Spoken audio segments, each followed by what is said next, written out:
Hello, sports fans. Welcome back to Double Bay 18-foot Skiff Park and the World Championship. JJ Giltinan, we're on now. This is what you would call crunch day. I'm Michael Coxon. I'm your host, joined here with Sue Ellen from Live Sail Die and New Zealand. Now, Sue Ellen has a massive smile on her face, reason being she has two red-hot contenders sitting in the hot seat, and they have left, I guess, a massive destruction behind them, which is a bunch of Aussies, some Poms and a couple of other Euros who have not been able to step up. Look, Coco, John Winning has actually turned Kiwi. He's wearing a New Zealand shirt today. Says if you can't beat them, join them. We're going to hear from him really shortly. But in the meantime, just really quickly, if we can,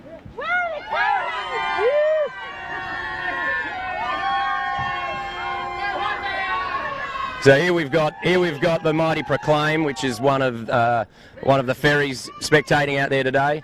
Tomorrow we'll have two, and I think we were hoping there was a second one out there today because we've got a lot of disappointed people who actually might have missed. But for those of you sitting back in your lounge chair at home, I guess encourage you to get down on the foreshore and take a look at this day. We're sort of blessed. I guess we're blessed. The sun's out. We've got an easterly, which is going to be extremely tricky.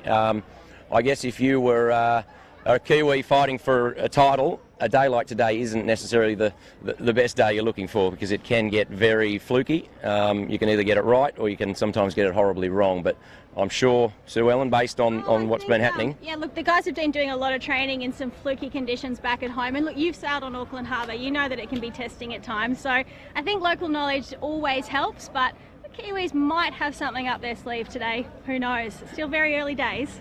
Look, I'm sure they're both red hot. To give you an idea, the two Kiwis, so we've got Merceline on 14 points.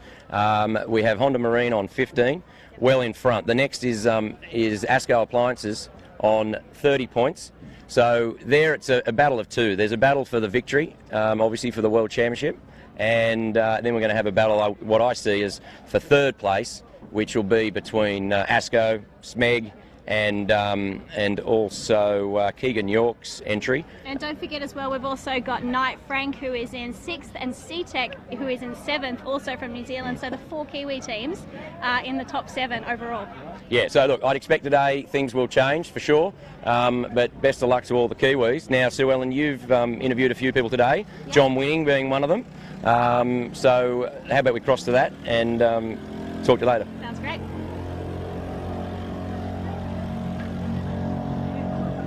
Okay, welcome back. We are here with John Winning, skipper of Yandu. Now, Yandu, though, is not actually a Kiwi boat. John, you are the president of the Australian 18-footers here, but I'm noticing a New Zealand 18-foot skiff team shirt that you are wearing. What does that note say there, John? If you can't beat them, join them. So that must mean that you think that there's a very good chance that the Kiwis might come away with this win. I think it's a good thing, but I can't see any way that it's not going to happen, really. Well, they've got to both boats finish out of the top 12 both days. Virtually, you couldn't put odds on it. It has been a really good regatta for the Kiwis, but I think just for the class in general that this is, I mean, obviously it could be a historical moment for the Kiwi team, but I think for the class in New Zealand, this is a huge boost for us, as it has been for you guys in Australia. Yeah. Well, you can hardly have an international regatta without internationals, and the more competitive the internationals are, the more fair income the regatta is, and it was terrific in 99, I think it was, or 98, when Tim Robinson won it for the British, and then again when Harry Hamlin won it for Yanks, and I don't think there's any way I can journey you that two Kiwis won, but the best thing from the regatta's point of view is it's a Kiwi win, but we don't know which one yet. Yeah, we don't. We're a little bit on edge. And we won't know till after tomorrow's race. And you can't ask for much more than keeping the excitement in the regatta. And that's been the foundation of this club, and the memorandum articles of association is to promote 18-foot skiffs worldwide. And that was the belief of our forefathers, that they always believed they were the best boats in the world. They tried hard. Every time we got it going anywhere, whether the Yanks or the Poms all moved to Australia to sail in our fleet. It's a little less likely to happen with you guys because you've got a solid fleet over there, and hopefully it'll build again. It's also hard. It's so hard to get blokes to commit to sail. If we don't make them commit, we won't be sailing. Like we'd be running one regatta a year, and I don't think that's of any interest really to. Look, the New Zealand fleet is definitely growing as well. We've got the young kids from Maersk Line. It is their first regatta and they are currently leading. But we've got a lot more in the wings as well who are really keen to get involved in the 18-footers. And I actually have to say, John, that is also a credit to you and the great work that the 18-footers have done to bring this live coverage of the racing. It has definitely reignited everyone's passion for 18-foot skiffs. So congratulations on that. Thanks very much. Yeah. Well, look, we're hoping you have a fantastic day out there today. You're going to send it pretty hard? You're going to try? Well, I don't think we're sending anything too hard today. Everyone's hoping there was It looks a bit soft, but, it's been a good regatta. We've had fresh breed, we've had our nor'easter, we've had a couple of lighter days, so it's a good all-round test of sailing, Boats have got 2 rigs, so you've got to have a boat going with both rigs and know how to sail in all sorts of weather. Unfortunately, because I'm no good in light weather. Damn. Well, look, there is still a long way to go. There are 2 races. It ain't over until it's over, and that is our motto. So until the boat sails through the finish line for the last time tomorrow, that's when we'll either celebrate or we'll go, wow, that was interesting. So. No, you'll be there, don't you worry. All right, thank you so much, John Winning, skipper of Yandu, president of the Australian 18-footers, and look, best of luck today. Thanks very much.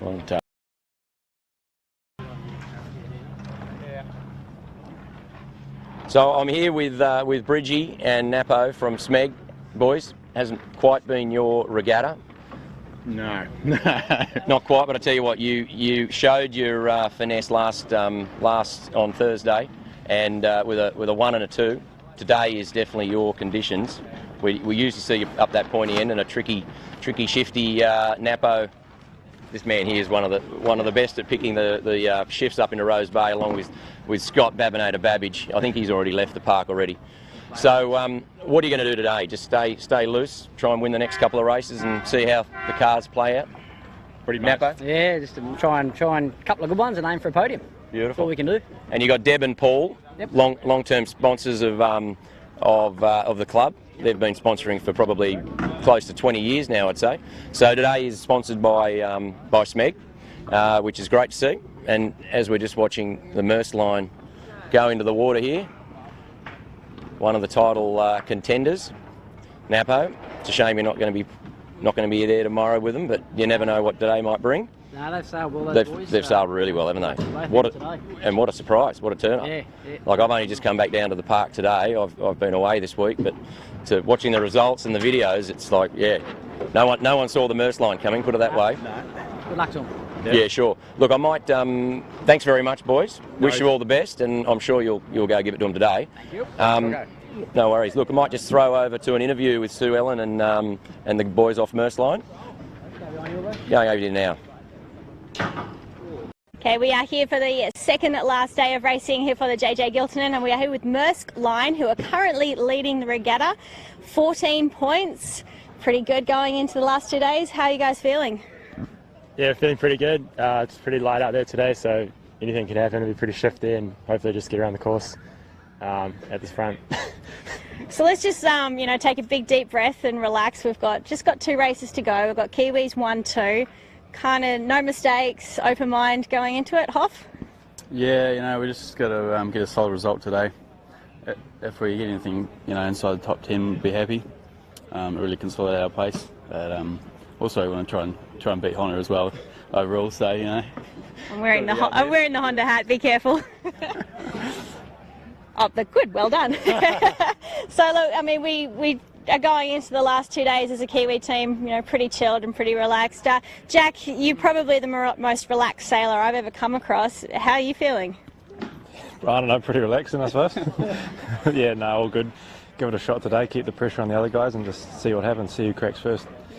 So there's a lot of support back home for the Maersk Line team, our rookie team here representing Royal Akarana Yacht Club and Auckland Skiff League. Guys, look, best of luck out there today. No mistakes, play it clean, play it safe, and Any word of advice for the kids back home who might want to get into 18-foot skiff racing? Yeah, we'll come down to the club. There's about 10 boats just waiting there for you to grab. So yeah, get into it. And 49ers, 29ers, it's all pretty similar. So yeah, come straight into the 18-foot skiffs. Awesome. So that was Josh Perebski, Dave Hazard and Jack Simpson from Maersk Line, currently leading the regatta on 14 points. Righto, folks, here I've got Keegan on the Finport, sitting in, equal fourth? Yeah, equal fourth. Tied with the Smeg. Rival. What do you got to do to try and get a few points back on Dozza and try and claim that holy third place? We just need to get out of the blocks and stay away from Nick Daly. Yeah, that's true. Yeah, that was a nasty infringement, that one. There would have been some harsh words said at that top mark, I'm sure. Oh no, it was very pleasant. It was settled over a beer at the bar. What was it? Oh no, I've got a couple of Peronis at home. You want me to help hold this, or you're fine, Gus? I'm good. Gus is good. No, Gus is good. He's fit and young. Easterly. This is the problem coming down this ramp, which doesn't quite fit an 18-foot skiff. Now the Easterly, Keegs, that's you. A lot of bending. Yeah, it looks like we're ready for that. These boys are, as you saw in race 3, got a really good victory. Watch your back there, Tiana. Yep. And obviously love the breeze. Today it's going to be easterly and a lot of bending. So who knows? Behind me here we've got the Hungarians. One of the I think front runners in the handicap trophy, which is actually it's not even a trophy. It's a blue vest, which is somewhat a holy grail. It's had a lot of champions win it, and that'll be hotly contested tomorrow when the results get put out for the overall handicap win. But obviously today we are still focused on the two Kiwis, Maersk Line and Honda Marine. As you're probably aware, it's been, I think, 1974 was the last time that the New Zealanders have won the JJ Giltinan. That was the McDowell brothers. I just actually saw them out there before, out on the Double Bay Wharf, getting on a boat to go and have a look. So they've come out from New Zealand to obviously support the team or teams. So whichever way it's going to go, I think it looks definitely like it'll go to New Zealand, which will just, I guess, make the Aussies a little hungrier potentially for next year. But look, it's still a long way from over. As I said, a lot to play for. Third place would be very interesting, and we will probably look at talking to another Kiwi, see what he has to say. Sue Ellen's been having a few yarns with him this morning, and that'll be, I think that'll be Riley off Knight Frank. So we'll just cross to Sue Ellen now. We're here now with two sailors from Knight Frank who are currently in... Where are you now? You're in 6th, that's right. You're currently in 6th place overall in the regatta on 38 points. Guys, where's Tim? I think Tim's just having lunch and having a little relax before we have an intense day. Yeah, he's on smoko. So going into this last 2 days of racing, from your perspective, you know, you still can move up the leaderboard. What's the game plan for Knight Frank today? There's quite a few boats around the same sort of points. I think between sort of 3rd and 8th or 9th there's only 10, 12 points, so I don't think we can really worry about what everyone else is up to. We just get around the course, have a good race. Hopefully we're up the front and see what happens from there. Just play it nice and easy, you know, just keep things simple. No yelling at the back of the boat, no yelling at the front of the boat. Nice and easy. I think we're in a position where we've got to push as well. I think a consistent score is not going to get us on the podium, so we need to sail well. And you guys have shown that you can definitely make your way back up through the course. You know, we've seen a couple little incidents at the start, but then you've just chowed your way through. You know, there's no reason why you guys can't be up there today. Exactly, and that's how we feel. So yeah, we're looking forward to it. Positive attitude going into the final 2 days of racing here at the JJ Giltinan. Thank you so much for that, guys, and best of luck to Knight Frank today. Thank you. Oh, see you later. So that was Knight Frank. We had Riley, Dean and Luke Stevenson, who are currently in 6th place on 38 points coming into the final 2 days of racing. Good. Okay, Nick Press here. I've just run into Nick. What happened? Did you miss the ferry? Oh yeah, just going to catch up with my old man and watch the race. He's bringing his boat in. Oh, very good. Go and have a look. Now I've grabbed Nick because, as you can see behind you, all the fleet bar, probably 2 stragglers have hit the water already. They're obviously trying to get out there and yeah, check out the wind shifts, as you know better than a lot, Nick. Nick was a long time 18-foot skiff sailor, spent many a year on the sponsor of today's race, Smeg. Yeah, the Smeglers. And he's got another good arch rival here in C-Tech, who's still one of the other Kiwis vying for a good top 5 place, and that would be Ginge, Alex Vallings, who's the current 12-foot skiff in a Dominion champion. Yeah. Well, Nick here, he's won that how many times?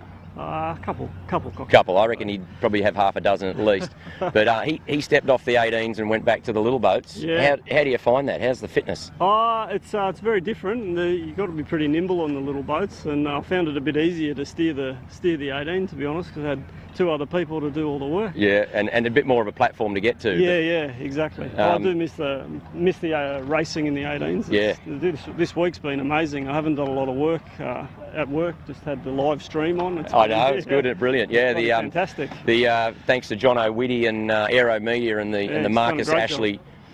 The Marcus Ashley Jones show. Now, speaking of C-Tech, we've got Sue Ellen, who actually just had a quick little yarn to, I'd take it was Alex Vallings, she said this morning. Yep. So we're just going to cross now to Sue Ellen. But before we do, who do you have your money on who's going to win the overall title, either Honda or Maersk Line? I think the guys on Honda will come through. They've been doing it for a couple of years now, and they've been very close. They're obviously very close last year, and they're a good bunch of guys and fantastic sailors. I've been watching them work their way back through the fleet a couple of times this week. Has been very impressive. So yeah, I think they'll get there. They've definitely done that. They've saved their bacon on a number of times when they'd be back into maybe 10th, and they rescued a couple of 4ths, which that's what wins regattas. That's kind of stuff. It's put them in the hot spot. They might be a point behind, but I think in fact they can actually claim the title today if my maths is right. If they have a win and Maersk is 5th or worse, I think they'd actually win it without sailing tomorrow. But hey, I could be wrong. Maths was not my forte, but that's what my intel tells me. But it's going to be a good battle. But look, good chatting to you, and we're going to cross that interview, as I said, from Sue Ellen with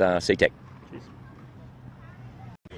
We are here now with C-Tech sailors. We've got Ginge, Maddie and Sam, who are currently in 7th place on 42 points coming into the final 2 days of racing. Guys, there's still a lot of room to make some changes. Come stand next to me, Ginge. Don't be scared. It's all right. It's just a cat. There's still a lot of chance for you guys to move up the leaderboard. What's the sort of plan coming into the final day for you guys? Well, it's looked pretty light, so I don't know. Just keep our eyes out of the boat, I think. Yeah, no mistakes, I think, is going to be the big key today, and just what the motto has been for our Kiwi team this week is just keep chipping away. Is that, come on, you're going to keep chipping away? Yeah, fair enough, that's a good comment. You're telling the story. I am telling the story. It's also shut up and send it. Turn around, let's show everyone. It does have Maersk Line on there, but it's okay. But that's our Auckland Skiff League, just shut up and send it. Unfortunately today, though, with the light conditions, there's not going to be a lot of sending. Maddie, what would you prefer out there today? Those subtly big breeze days were pretty fun. It's kind of what I came over here for, so it's good that we had a couple of those, but you can't really predict it. You can't do anything to change it, so make the most of it and go out there and have some fun little tactical racing today. Cool. And Sam, I'm going to just come over here with Sam Trathui. He's quite famous in New Zealand. Sam, you've got a bit of a following as well, a bit of, a huge social media following. And is there anything you'd like to say to your fans out there? Just a shout out to to Jeff England, Murray England, Johnny Little, Josh McCormick, the Stone Girls, and everyone else who's tagged me on stuff on social media. And I very much appreciated it, and we'll try and keep it up. Thank you. Right, we just one thing that we'd like to see today is some good results from C-Tech. You guys did get a second in the first race the other day, and there's absolutely no reason why you can't be up there again. What kind of magic are you going to spin today, Sam? I'll just sail smart and have a game plan and stick to it. That's what worked when we got the second, and we'll try and do it again. So we know what it takes. It's just a matter of executing today. So I'll try and do that. Well, we don't really want to talk it up too much, but we are rooting for the Kiwi team here. The motto at home is shut up and send it, so why don't we go do just that? Perfect.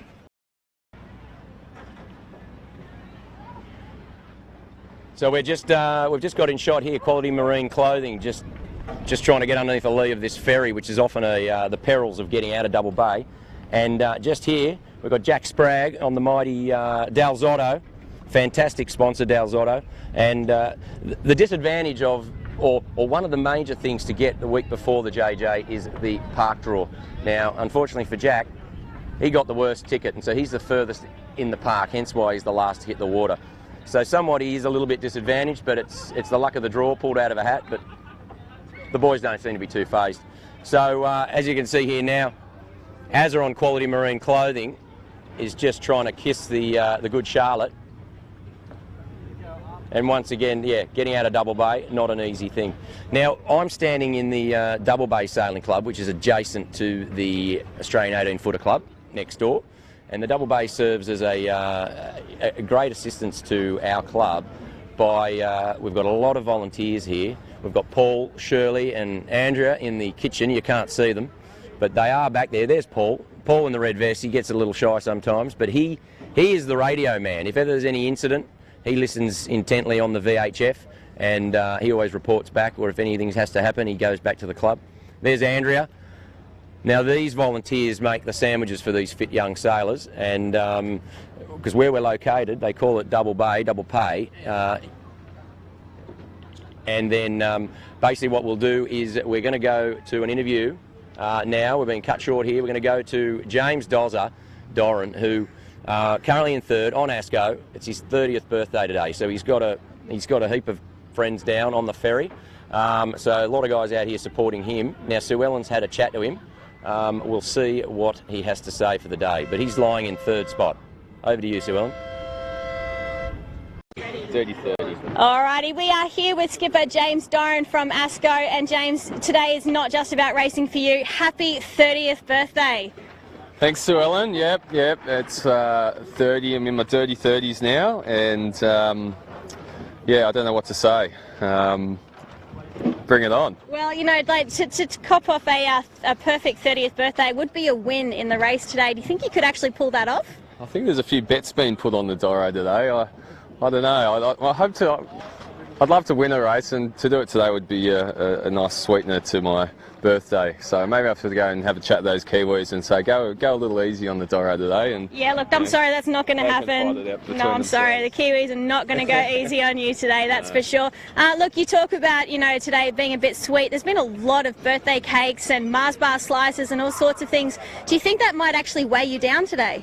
Well, I haven't had a bit of cake yet, so I know there's some cakes floating around. Kimmy's done a famous Mars bar slice for me after the race, so yeah, no, look, we're hoping to get out there and put one together today. I think, you know, we're in the mix at the moment. We're on third with a few points off Smegglers, and you know, it's all to play for. It's going to be a challenge to get, you know, the top guys, 1 and 2, but you know, if we can stay in third, we'll be, you know, pretty pleased with that, I think. All right, well, look, I do hope you have a great day to help celebrate your 30th birthday. Thank you. And I know that you've got a lot of supporters as well, hoping that you do well. Yeah. And yeah, I'll be fair, I do hope you do well today, but I am still rooting for those Kiwis. Good on you, Sue Ellen. See ya. Thanks, guys. Cheers. That was James Doran, skipper of Asko. 30th birthday today, but can he pull off a win in today's race? How are you? Hello. We're just live on the World Wide Web. Just wondering which boat you're out there supporting today. Good, you? Yeah, good. That's the way. Missed the ferry. You've missed the ferry. All these supporters. Oh, you're on the island. Good dress up. Who have you got your money on today? Have you been following it? No, I've been too busy working. Honda Marine or Maersk? Take a pick. Maersk. Okay, that's the overall. I think today, who's your money? My money is going to be on either I'm thinking Vintech, Young Kirk, or Smeg. How do they sound? Yeah, I'll go with Smeg. Smeg, yeah, right. And ladies, Vintech or Smeg today? Smeg all the way. You got it right. They're the sponsor of the day. Thanks very much. Yep. Now, shame you missed the boat, but the island will be just as good. We were on the island on Wednesday last week, so enjoy. Oh, hang on, Rosemary's signalling that you need to get going. All good. Now, behind me here we've got the 18-foot skiff club, as I just mentioned. So that's where many a fun will happen, and tomorrow night I'm sure there'll be a few Kiwis jumping off this balcony, but let's not talk about that just yet. What we will look at doing is crossing over shortly to the highlights package from last week, or from the regatta basically. Most of you might know yesterday was a lay day, being Friday, and So most of the crews are well rested and ready to go. They'll need it today. So I'll cross over now for the highlights package. Thanks. The Cup 1 hole, there's a crazy one here from Great Britain. There's no way they were going to pull that off. They're going to have to tack around and start again. Yandu's okay. I think they might be over. Yandu's over. Lumix is going to crash. Yeah, they've crashed. Whoa, DeLonghi coming back towards us, just kamikaze stuff. General recall. Man, So that was crazy. there was plenty of action. Not all good action either at the weather end. One boat powered into the committee vessel, left a big dent. Yeah. Who was that? Was that Lumix starting to wriggling up? Look okay. Mursk underneath him, the two series leaders, right down at the 10. Yeah, a few of them won't get away. Quality Marine coming in port. Oh, Peroni coming in, no rights. Good That's start. it. And Rag on port. How about that, boys? He got away. Clean Yeah. start. Here comes Peroni in at the committee boat end. Awushka. Just lay over the committee boat. So, I don't think that's a bad answer, though, was? Oh, look at SeaTech and Snoke sailing. Oh, they're giving away a lot of length on the line. Look, Smeg's. Smeg got Rags, clean. yeah. Smeg has escaped. There's a big cluster down at the leeward end there. Yeah, exactly. Oh, it nearly takes out Finport. Oh, look, Finport's going to struggle to lay now. Finport will just barge over the mark. Yeah, they're not going to lay. No, they're racked up, Bucko. Dear, oh dear. That just ruined. Remember, Finport's in third. That was just crazy from Peroni. Peroni hasn't gone around the mark yet. Finport hasn't either. Yeah, they've got to jibe around and go back around the mark. The perils of the peloton. Oh, man. They'll make a highlights reel. Exactly, you get back Well, in star Peroni. Yeah, exactly. But Smeg is yelling here. Already. So it's Honda and Must be, Asko. it's port and starboard between Asko and Honda probably. Look at this, Asko's got Asko's the jibed. inside. He's jibed. He jibed. They were inside at the zone. Wow. Overlapped at the zone. Oh, Honda's got a bit on. They've both got a bit But on. they don't want to get racked up with Asko. They don't need dramas on this. Have we got it? Yes, we do. Yeah, there's Honda's round. Yeah, Pretty neat job from the Asko boys. Yeah, it was. Honda Right at the limit of the rules, Okay, but yeah. legal. Appliances Online follows them around. Once we're warriors, but no. Have a look at what the Smeg's on, guys. She's on a beauty. Okay, well, we're just Headed. lining up now for the finish. Headed on starboard Full march jibe. to Smeg. Lovely. I think all the supporters will. Starboard jibe, but I'm saying what end. Yeah, He's heading for the boat. I think all the supporters will love to see this victory for Lee Napton and his crew. They've struggled all series, but very popular sailor. And he's just about 3 or 4 boat lengths away from winning the 6th heat. There's JJ Giltinan World Championship. There goes the Smeg. Well done. SeaTech, another good quality performance from this New Zealand skiff. He's second. And then 2 more New Zealanders will finish 3rd and 4th. It's a great race between Smeg and SeaTech. All day they swapped the lead many times, and SeaTech couldn't quite get there in the end, so about a 8-second victory to Smeg. Mursk will finish 3rd. Just going across now. So they will retain the lead on the point score. They are 3rd. I'm watching Honda Marine, who were well buried early and have extracted themselves out of the pack. Which they've Finished done 4th. well, haven't they, Pete? Remember yesterday they were very, very deep and fought their way back into contention. So they'll be 4th and Rag. They were well up all day. They nailed the start, Rag, with a port hand start at the pin end. So they will be 5th. There's Honda going across now in 4th spot. Honda Marine. Asko having a look at the other end. Rag will be 5th, Rag and Famish, and a battle for 6th between Asko and Knight Frank. I think Knight Frank is a long finishing line. Is Asko laying in there? And Asko looks like they're laying the pin. Okay. Asco also at the windward end. And for some of these guys, just being able to start clean and get going is pretty... Absolutely. Is just, if you can just do that and sail without dirty air, 15 seconds to go. They're all behaved at the moment. DeLonghi getting a bit advanced down there. 10. As is Triple M. Are they going to be clean? Triggers down, pedals down. Looks like a couple over. Oh, yeah, one's over down there. Have we got an individual? They're going for a flag. Yep. Let's see if we can pick up the numbers before we go. We've got, what have we got? 16. 16 is DeLonghi. So only one's been identified at this stage. Yeah, DeLonghi was pretty well advanced. Yep. So fair call from the committee there. So and nobody yet on port tack. How about that? Yeah, so the breeze put in the left. It's pretty solid. And there goes DeLonghi back, I think. Yes, he's figured it out. He's returned. Okay. Well done. Well done to the guys. Yep. A gaggle of boats around the mid-fleet. So was, just so you're aware, Mayers did cross the kitchen maker there. Okay. Didn't have to duck, didn't do anything, just sailed clean across him. So, big bit of wind here. Oh, dearie me. Yandu going round. Oh. Noakes nearly in the tide. Yandu running that's square. hard. That makes it hard coming in that square for the boys. Yeah, there's yelling at the other mark. Oh, he said something about the tack line. Woody providing mucking advice to his mucking forward hand, you know. Oh dear.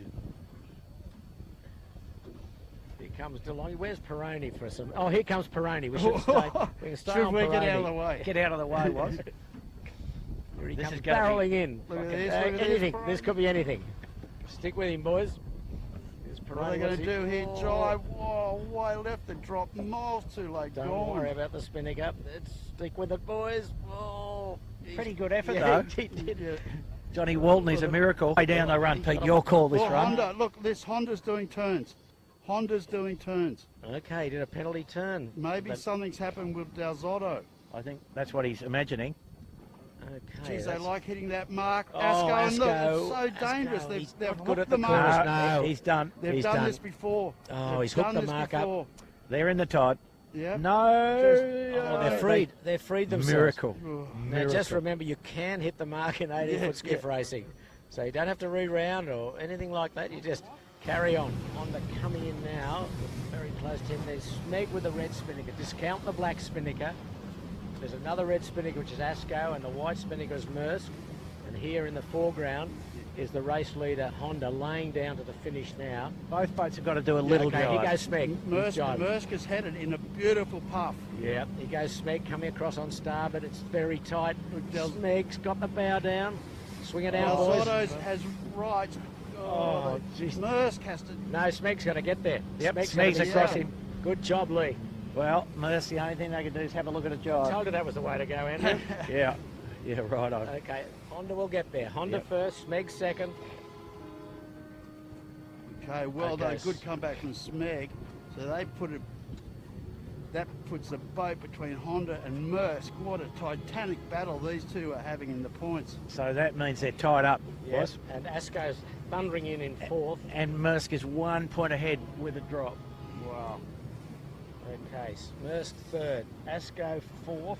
And that's a pretty decent effort from Asko. Yeah. Yeah, sure. That's They were lucky to get away with that at the top mark there.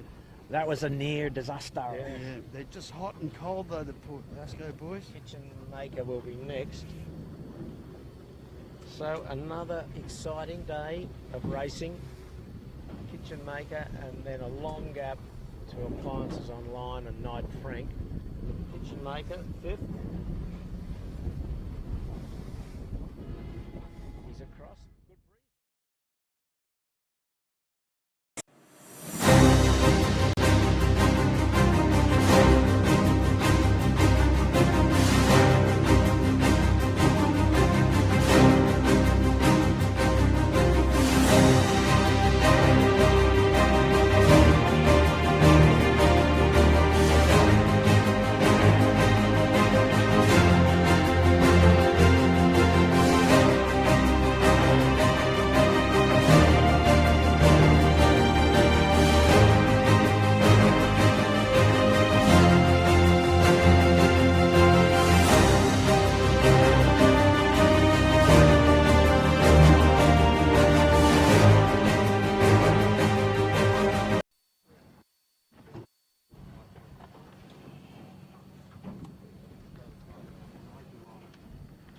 Hello and welcome once more to Sydney Harbour for race 8 of the JJ Giltinan World 18-foot Skiff Championships.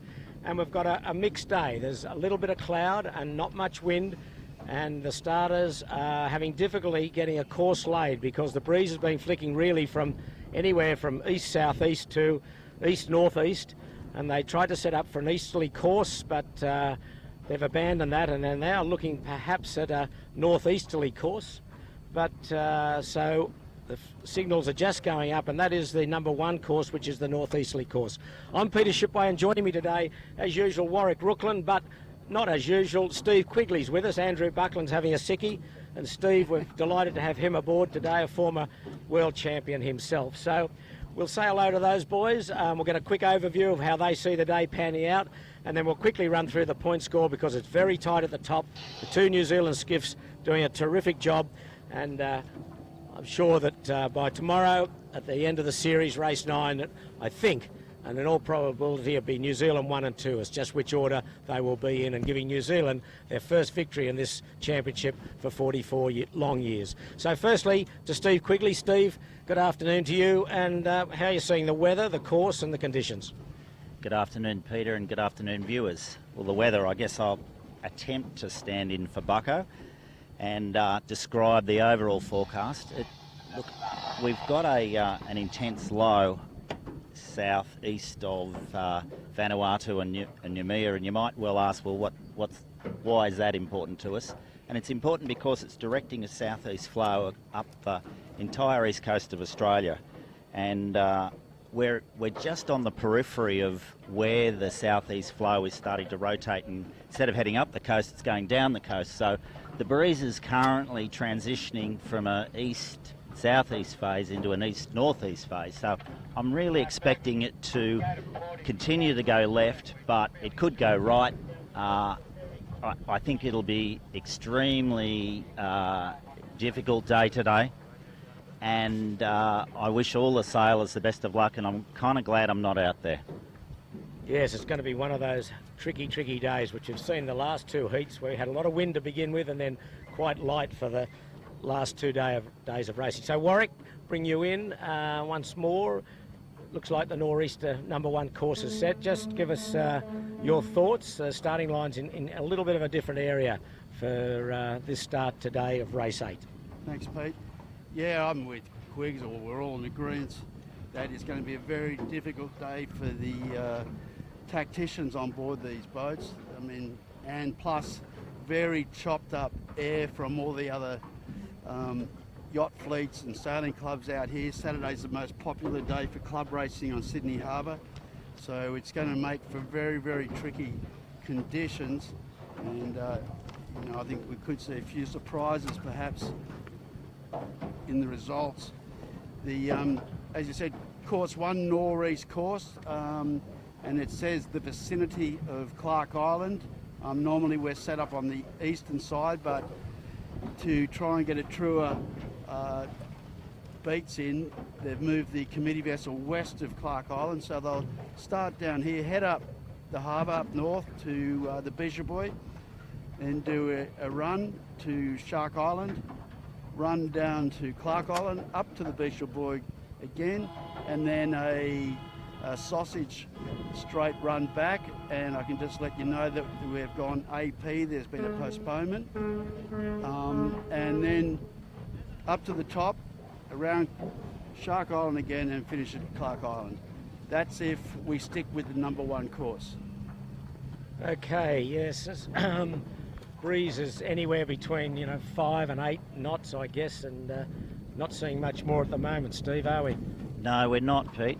And in the context of the race, I think, with Honda Marine and the Maersk fairly well entrenched at the top of the leaderboard on points, this is the type of day where they could split. One of them could have a high point scoring day, and which of course would be fairly disastrous for their chances tomorrow. Although their scores are both so good that they could afford a drop day today and still have a cracker tomorrow. But today is moving day, I think, in terms of the points.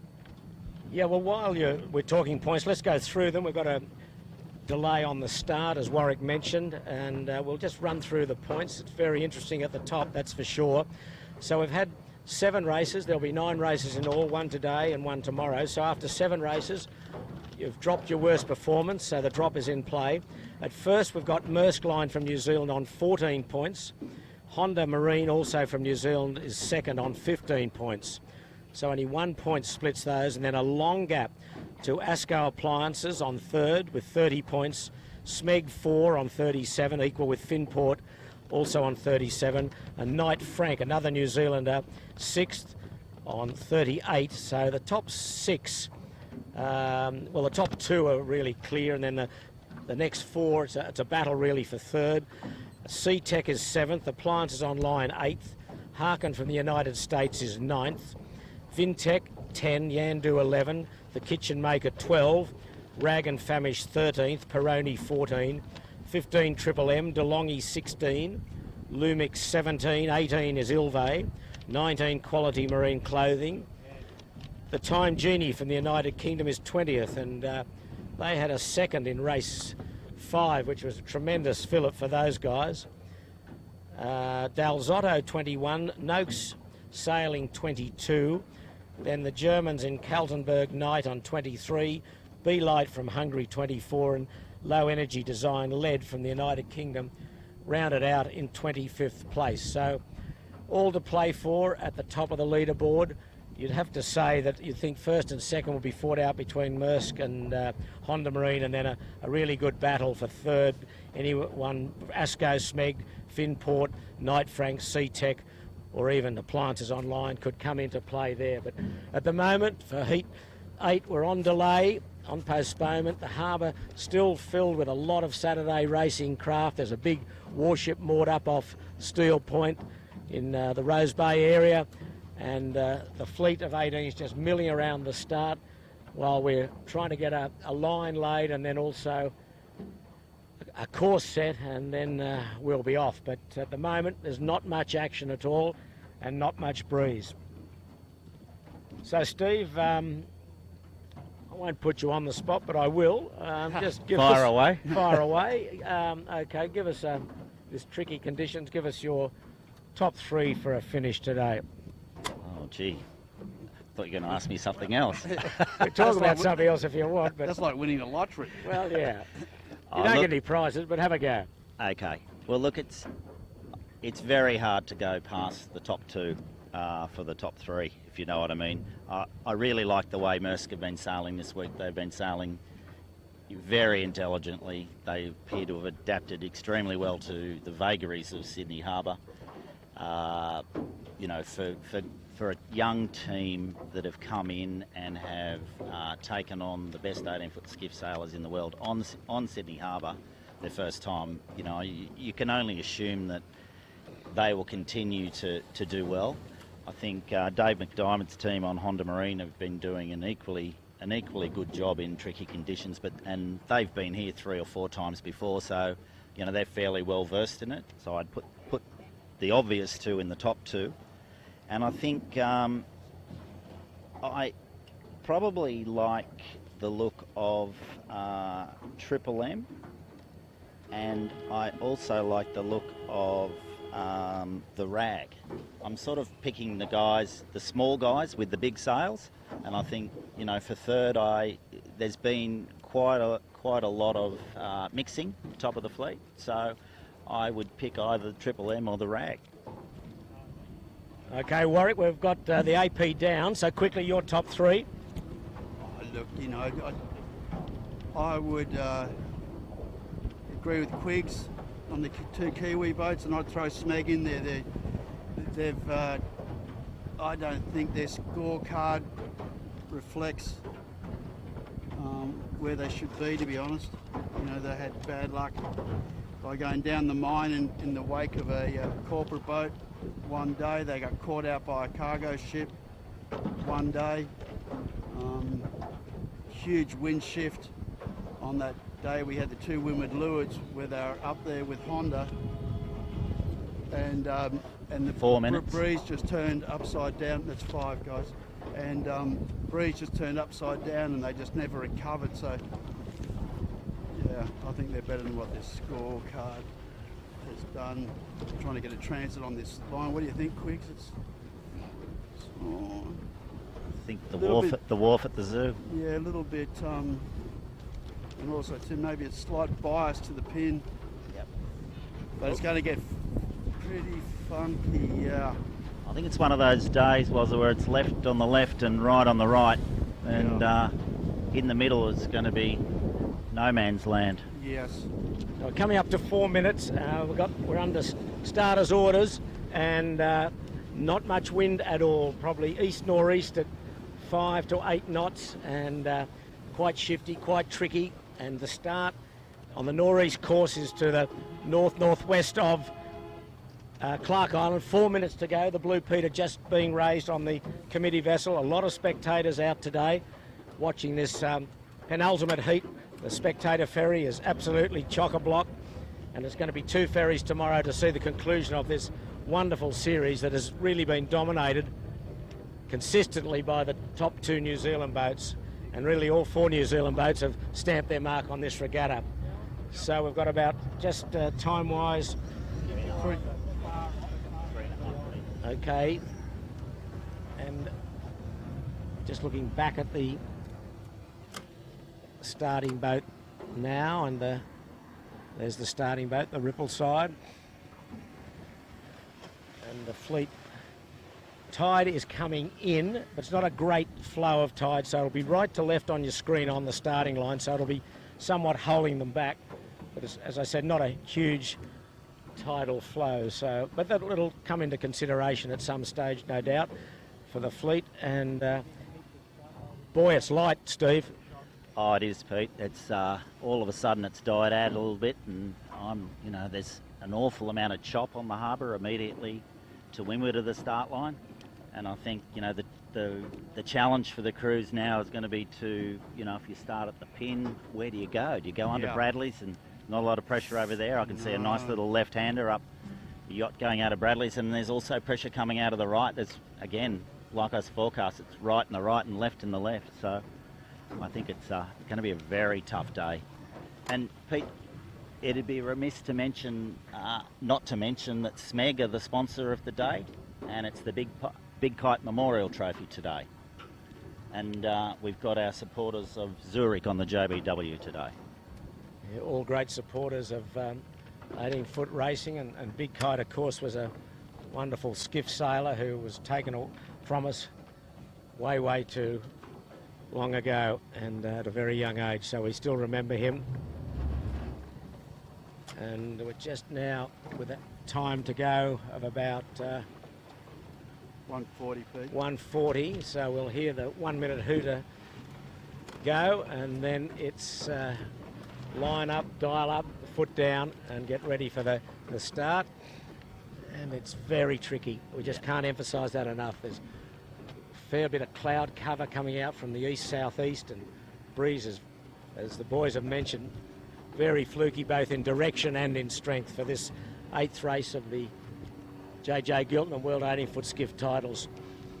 Right now, Pete, I think I'd be hightailing it down to the pin. Yes, looking at massive left-hander. Massive left, yep. I mean, anyone down this end's going to be, the length of the line behind almost. That's 1 minute. Yes, I think. In fact, they're going to struggle to get across the line. I think there's that much left in it. Yeah, we got that. So look at Yandu here at the start boat. He's in no wind, trying to get back on port. Ugh. He can only hope for a general recall, I think. And maybe there's a few boats over already. Honda Marine's down at that. He's 3/4 of the way down. Smeg's below him, just popping out. Mercy's going to have a problem. Shipper's getting across the line there, sort of second row there. Finport looks okay. 20 seconds. Harkin's down there. Yeah, Harkin's down at the pin. Mersk a little bit buried, but he's at the pin end. Honda's advancing his bow. We'll stick with any 10 recalls. I think Finport might be over. We're not on the line, but just... Okay, that's the starting signal. One gun, one hooter, and only one. What are they? Individual. No, they've gone AP. AP. AP, okay, he's called them back. They're a little slow with the flag there, Pete. Yes. Okay, so that means it's a restart. It's a restart. Yeah, what did that look like even in that breeze? I mean... Well, it went hard left yeah, and then right. Back right I again. mean, look at DeLonghi off the middle of the line. And Johnny Winning and Yandu, he's just poked his nose out too. He was buried 30 seconds before the start, so it went back to the right. And that emphasises what we've been saying from the moment we got out here. A little bit more breeze coming down, and it's going to be very, very tricky. Simon Nern on DeLonghi's miles in front. He's launched. That's incredible. The only thing with this delay, well, a restart, the starters are looking anxiously upwind to see what the wind is doing. It will give chance for the harbour to clear a little bit because most of the racing fleet are getting towards the end of their races, so it will clear the harbour of other yachts, which is a good thing, but at the moment there's not much good about this. It's light and variable, and sick's a good word. That's the principal race officer, Doug Cameron, in the rib there, in the grey hat, celebrating his 70th birthday tonight. We've got a couple of birthdays in the fleet today, Pete. Yeah. So James Doran turning 30 today, I understand. Yeah. Feel sorry for him. And Eddie Bridle turning 20, is he? Yeah. That's so happy birthday to our birthday boys and girls. The race officer, Doug Cameron, he's 70, and there'll be no alcohol at his party for sure.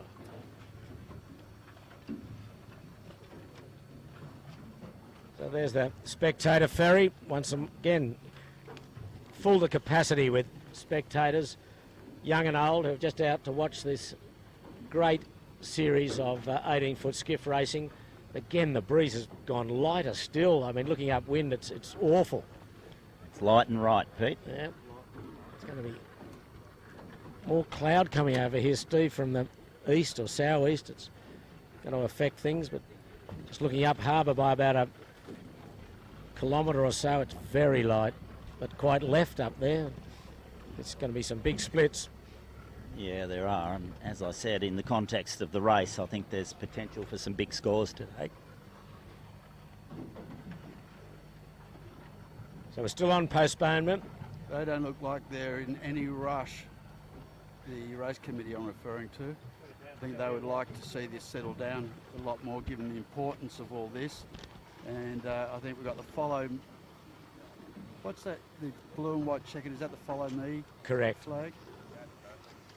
Doug's, I think, planning on being the lead boat, was it, today? Oh, okay. Because there's some confusion with the course. We don't want our I like international guests to that. get lost. I think it's fantastic. And I think you've got to pay full compliments to the race committee, not just for today, but for the series so far. They've set good courses, they're good starting lines, and it's a thankless task. They never get thanked, they only get abused when they get it wrong. So I think, you know, they're doing the right thing here. There's no other option but to hold and wait, because the breeze is up and down in direction and in speed. So we're just holding, and it's frustrating if you're at home watching and hoping we get some action, but we've just got to be patient. It's a patient game, sailing. Yeah, it is, and I agree with you, Pete. I mean, Doug Cameron and Jeremy Whitty and Dave Longworth and the team on the start boat on the Ripple side do a fabulous job, and they've been absolutely on form all week. And they do it week in, week out, don't they, Quicks? Year after year. Yeah, they do. You know? Yeah. Just volunteers, passionate about the sport. Very lucky to have such a great, accomplished, loyal team. Yeah, absolutely. And just on the spectator ferry, Pete, you know, mate, we're going to have to get a bigger ferry, mate. It's you have to speak to Sean Langman about a bigger ferry, because I think, you know, leading into the JJ, five weeks in a row we sold out, and both weekend days of the JJ, you know, it's sold out almost midweek. So we've had quite a few disappointed spectators, and it's something we're going to have to work on for next year. A larger capacity ferry. I think we've been the victims of our own success. Steve, don't worry about a bigger ferry. What about a bigger shark cat or a camera cat? Yeah. I mean, there might be someone on board that can design those things, isn't it? There wouldn't be a touch of self-interest there, no, fellas, not would at there? all, not at all. And Chit's our our switcher originally from New Zealand wants a chili bin on board as well. Chili bin. Well, I'd agree with that. I mean, it's a hot day. Anyway, it would be nice. Kids, I'll get some warm water that I left overnight, so that'll be beautiful. Yeah, me too. Well, someone's stolen it. Dear, oh dear. Oh, they have too. Dear, oh dear. Oh no, I've got it. It's in my bag, so that'll be... It was warm in the car. It's like drinking water out of a fish tank. But anyway, there we go. Have you done that, Pete? No. We'll take your word for it. Yeah, exactly. There's our stars on Peroni. They've probably been the stars of the week as far as kamikaze racing. They really some aggressive mark roundings that have brought them undone, but given us plenty of highlights. They are the action boat. So, race 8 on delay at the moment on Sydney Harbour, waiting for the wind to settle down, but it's we've had one go at a start, and that was postponed, and it doesn't... There's a few yachts looking upwind have got a bit more pressure off Bradley's head now. It looks more nor'easterish, and they've probably got close to 8 knots. But Doug Cameron, the race officer, is herring off down towards the pin and see what he's up to. And we might go across Warwick and see if we can see quite a famous name on one of the spectator boats while we're hovering here. Have you got a visual on it? Yeah, they were in behind the ferry. I'm not sure where they are now, but let's go over there and we might give a wave to someone who deserves a bit of notoriety on this day and certainly tomorrow. So we'll keep you in suspense, but we'll see if we can go over. They're right ahead of us. Warwick, right ahead of us. Chids, you want to get on this boat? No, just going to give them a wave and go with them. So this is a lovely motor cruiser owned by Dave Griffith, who is a former 18-foot skiff sailor. And champion. He was a runner-up in the series, but on the back of the boat, in the...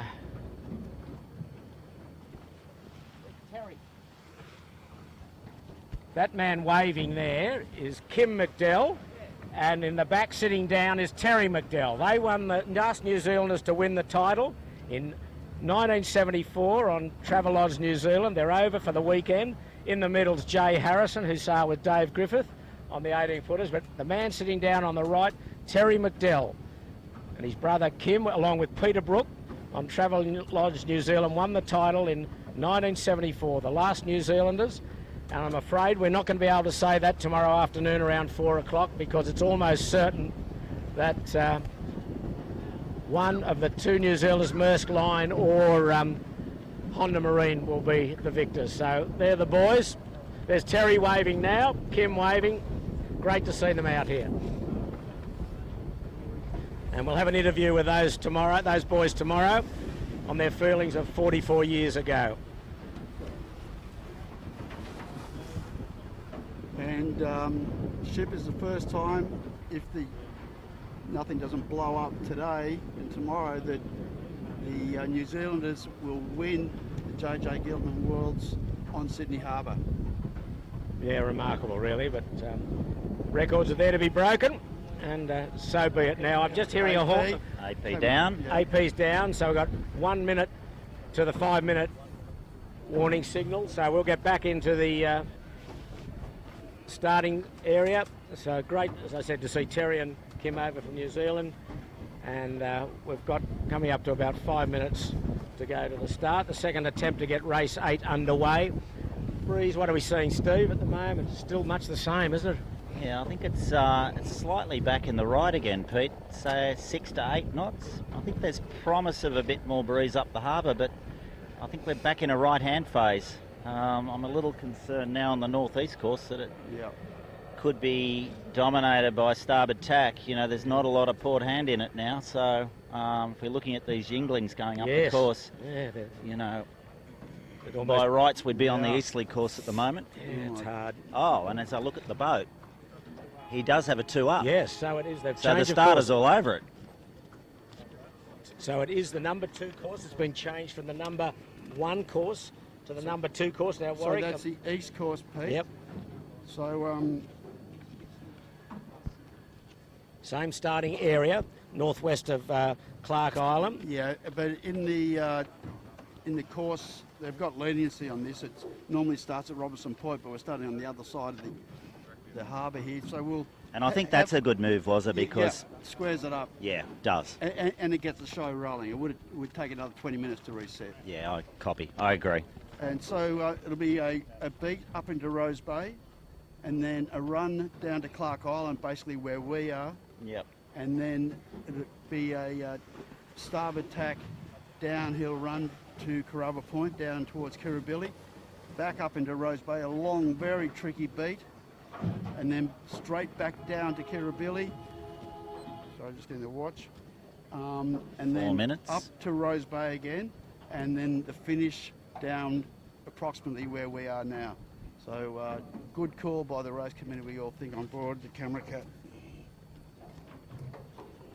So they've got a... So in essence, we're starting a third of the way up the first work, Yes, exactly. aren't we? Exactly. So the tricky bit, well, it's all tricky, but it'll be very tricky up near that weather mark in Rose Bay, I would think. Through Point Piper through to the weather mark. Super tricky rather than just tricky. Yeah. So we've got about 3+ minutes to go. 3:20. 3:20. That's the committee boat there. Michelle Marr working the flags on the stern. Richard Winning, famous name on the harbour, the winning name on the committee boat, helping Jeremy Whitty, man known as Diesel. Now the line, what's this done to the line, you reckon, Quicks? I think it's probably made a little more boat favoured.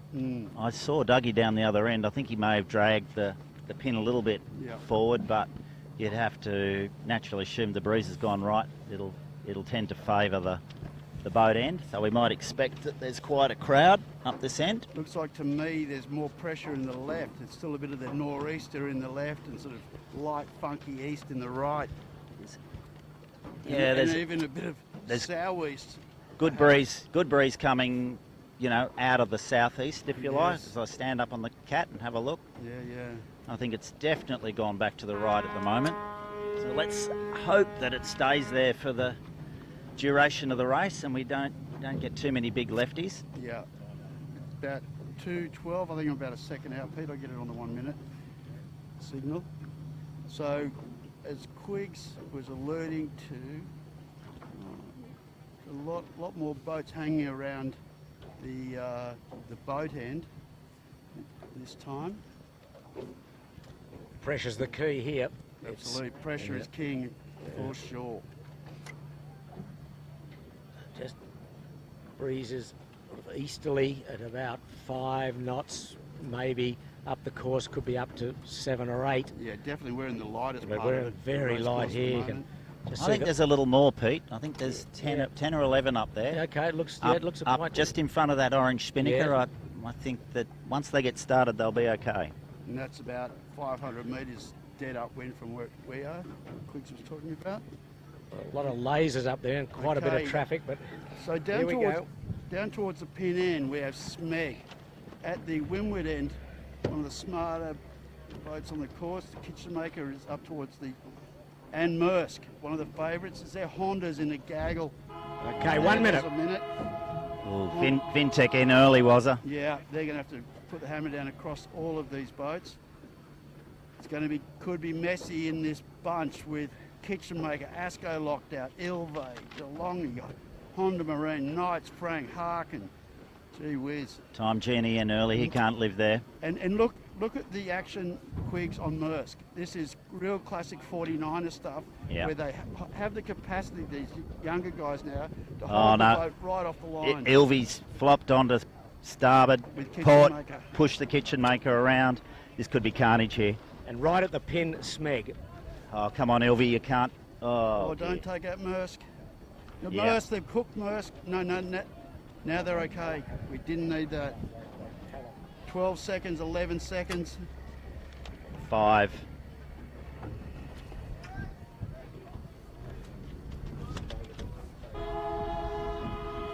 They're away. Is Vintech over? Hang on.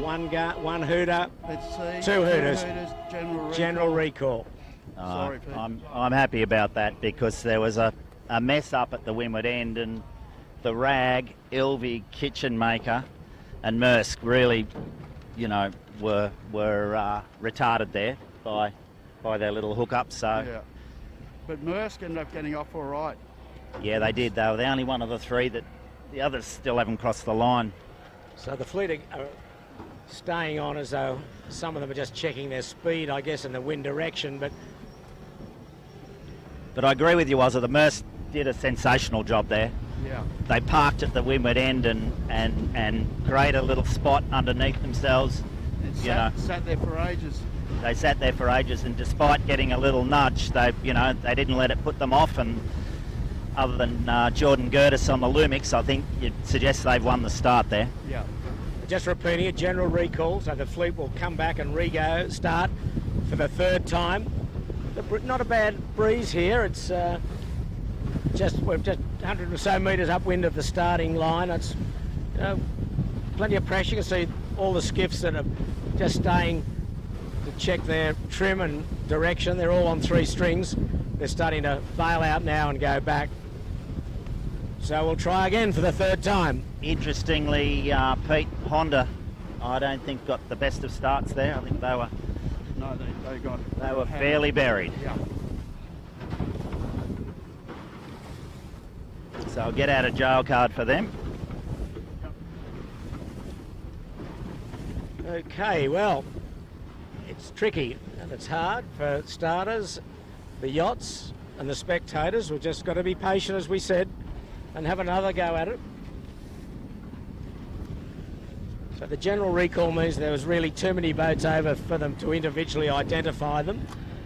And so they've got the option of letting them go or individual recall, but when you can't name them all, they bring them all back if they're over, and we go again. And I think that's something the starter's been doing particularly well again this series, Peter. He has been identifying the boats that were individual recalls and letting the fleet go, which is fabulous. But that time there was just too many.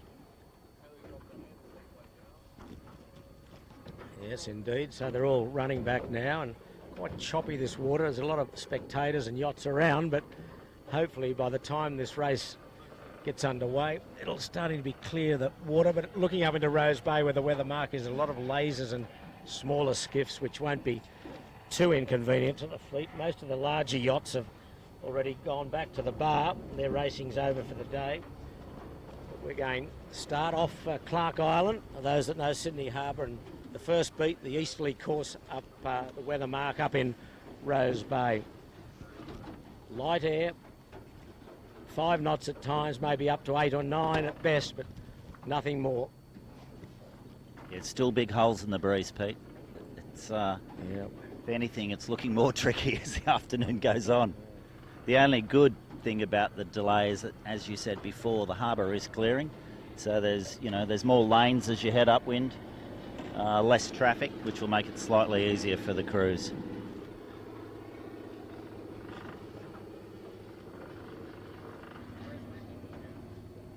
I imagine he'll be in a bit of a hurry to get it away. So.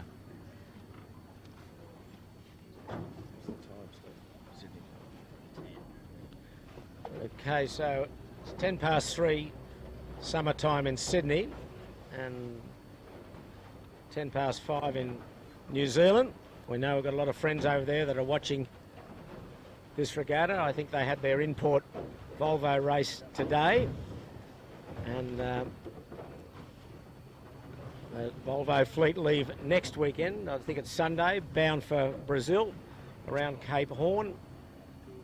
So the fleet are in Auckland, and probably a lot of people now just either getting home or in the bar, maybe watching our telecast of this race 8 of the JJ Giltinan World 18-foot Skiff Championships from a very quiet and somewhat overcast Sydney Harbour.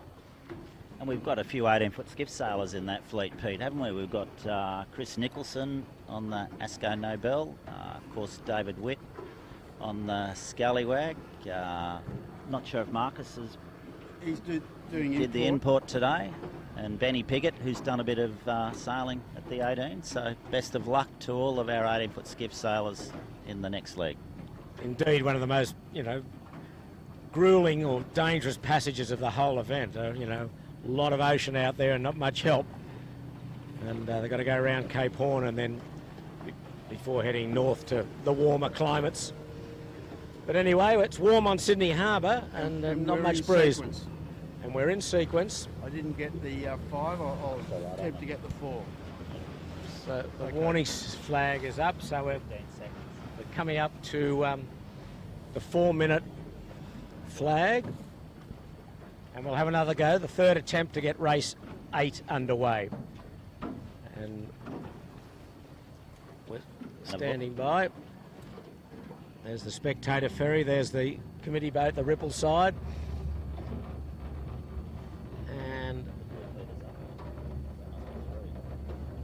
is it hidden behind the okay. flag? Okay. So that's 3 or 2. Okay.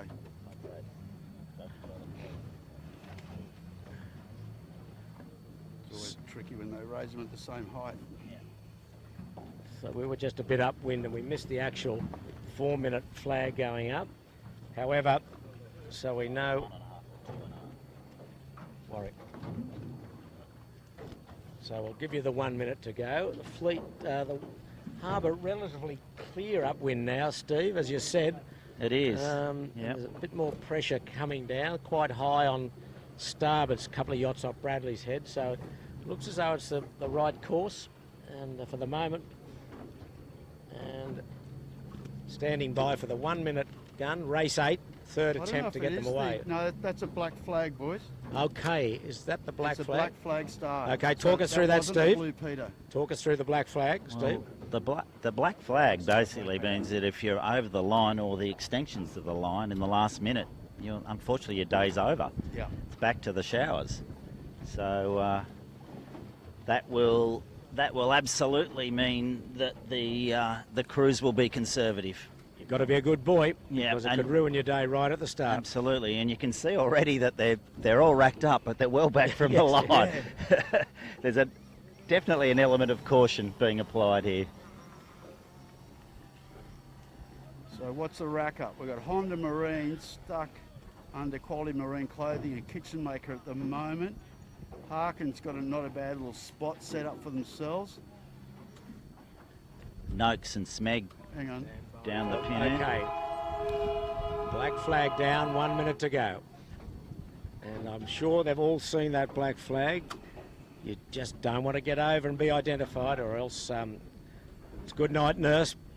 Yep. Right at the start gun. Sorry, Pete. Maersk up towards the boat end. Honda down around the centre. Smeg further to leeward of them. And up on the boat we've got Triple M, Sea-Tech, the Rag. Finport, Keegan York carved himself a nice little spot there. 27 seconds. Yeah, I've got it. It's coming up to 20 now. Okay, 20 seconds to go. Race 8. All but underway. Sydney Harbour.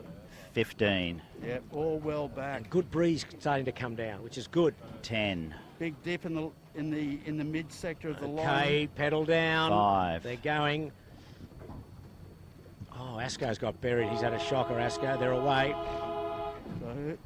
So who's okay? Maersk away cleanly. Honda, a little bit of squeeze on. Smeg got a nice start. Yandu at the windward end, a ripper. I've got my Yandu hat on today, Pete. Yep. Well, so they're away, and finally get race 8 underway. Noakes sailing right at the pin. Smeg just above him. The two boats doing well at the leeward end. A lot of the fleet who got poor starts are bailed out on port. But at the moment, the majority of the fleet on starboard, heading in the general direction of Bradley's Head. The beat up into Rose Bay. Race 8, JJ Giltinan Wells, 18-footers from Sydney Harbour. I noticed Sean Langman did a very nice job there, Pete. He was the first one to pull the trigger, and then Smeg followed him, so they both showed a bit of calm maturity there and backed themselves and went for the line early. There's Yandu at bottom of the screen. He was right on the committee boat. Got a very good start, but it seems to be favouring those at the pin end at the moment, I think. I mean, Smeg's way down to leeward and starting to really rumble away from the pack. And he could almost tack and cross the fleet. Actually, he has tacked. No, he won't cross, I don't think. Well, it wasn't a great tack by No. their standards. Oh, he may either. cross. Yes, he will cross. I think he's pretty clear. Yep. Kitchen maker well up. Sean maybe didn't do the greatest job, but he may clear the kitchen maker if they're kind to him. Yeah, Mersk is tacked. They're on port tack. No, Sean having to duck the kitchen maker there. So Smeg leads. I think we could fairly and squarely say that. And Honda a little bit buried in the pack. Mersk has got onto port fairly quickly. And we're just now, that's Mersk just going out of camera, and on the leader here, Smeg. Lee Napton, the Australian champion, world champion 2 years ago. He's had an up and down regatta. He got a lovely start down at that pin end. And is now smoking away. Coming into a little bit of pressure here too, Steve. He is, yeah. There's a nice little left-hand shift there that'll elevate him over the top of the boats that went right. And he's actually higher than the boats in his wake. So it'll be interesting to see, but I would say that he's definitely leading the race. If not, he's right up there. Interestingly, the boats behind to leeward that you can just see right of screen are quite on the same tack, but a lot higher. Finport and Rag and Famish than Smeg. They're scooting along, and Smeg's bowed down to them somewhat. Just see a few yachts going past Smeg, not hindering him at all. You just see those boats behind him. They're a lot further to leeward, but they're quite a lot higher. There's Honda Marine out way on the left, Pete, just off our port quarter. They've gone one of the most furthest to the north before tacking. So, and there's nice pressure where they are. And maybe they might just get a little bit more northerly slant. They're about to come into it. Well, looking at the boat, sorry, Warwick, the boat's upwind of them. They're quite high on port, so it looks, it could be good for Honda here. It's quite high. Yeah, they didn't get the greatest of starts, No. so I think they've elected to take a little gamble here to try and step back up into the fleet, and looks like it's paying off. I can see a nice little gust line just to windward of them there, was it? Yep, and a little flick at the head, Yeah. indicating how much more pressure And they were they've about got. 20 degrees higher than Smeg at the moment. For me, And in more breeze. Yeah, for me, they've gone from, maybe 8th. Yep, to close to the lead. Exactly. And Kitchen Maker's done a good job up the middle as well. They didn't go as far left as Honda, but they've poked their nose out. Yeah, Honda way up. So we're on the Kitchen Maker at the moment. Honda, just to let you know, about 10 degrees higher than the Kitchen Maker. All the others out on the right are a lot more headed, so it's going to be about when they the angle they're coming back.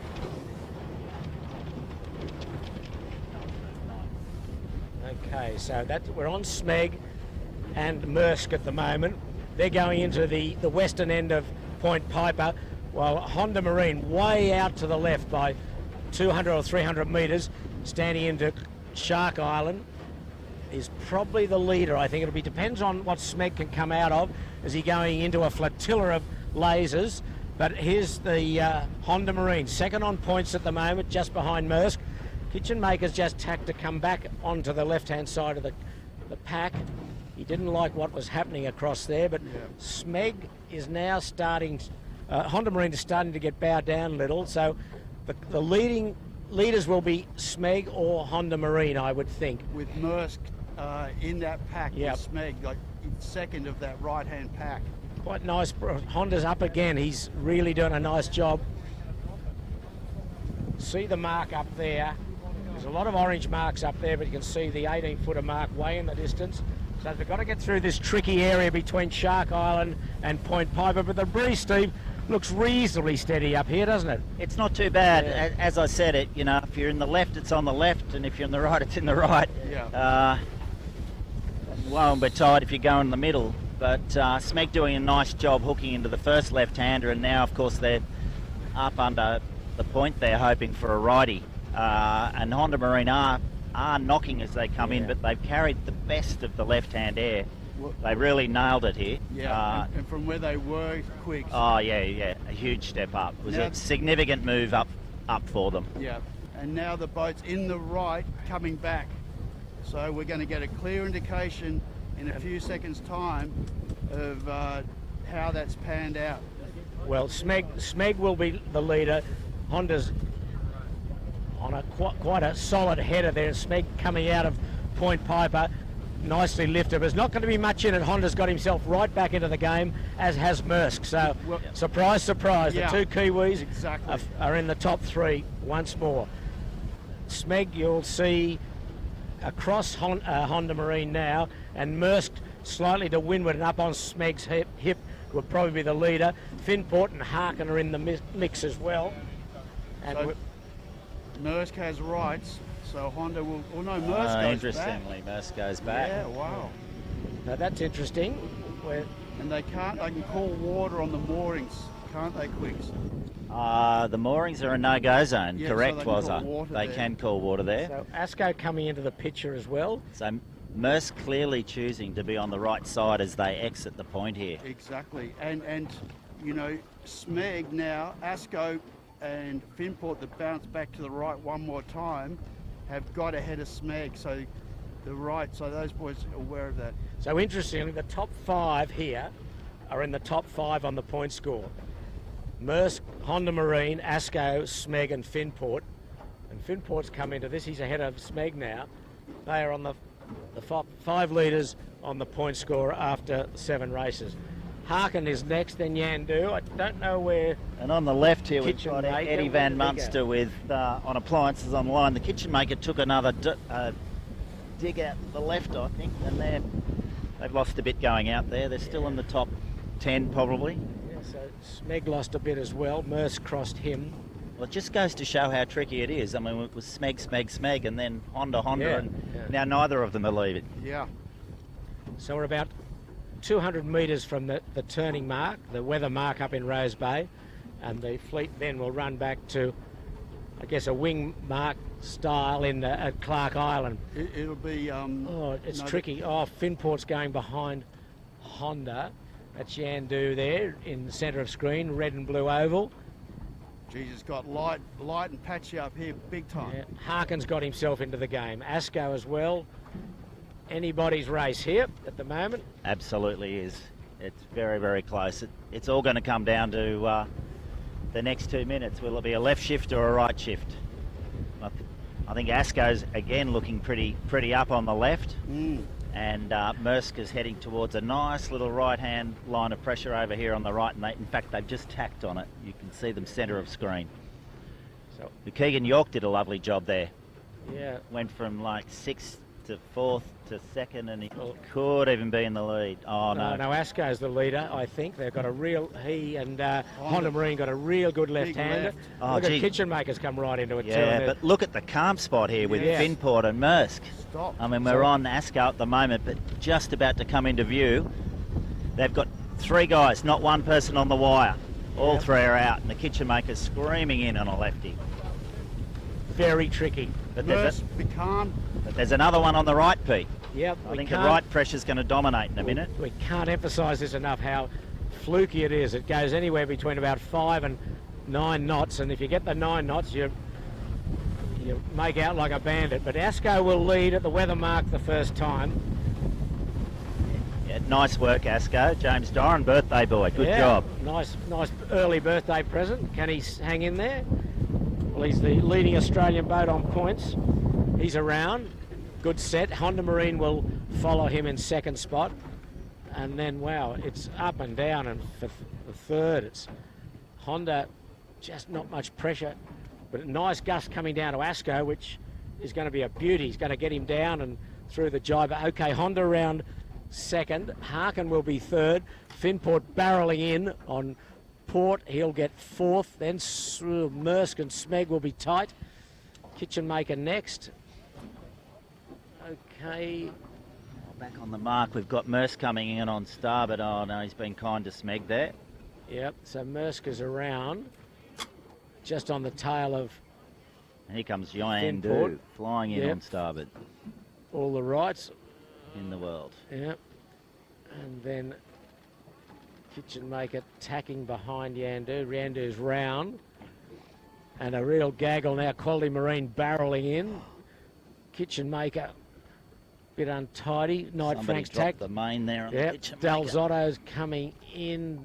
Rag and Famish round. Appliances online.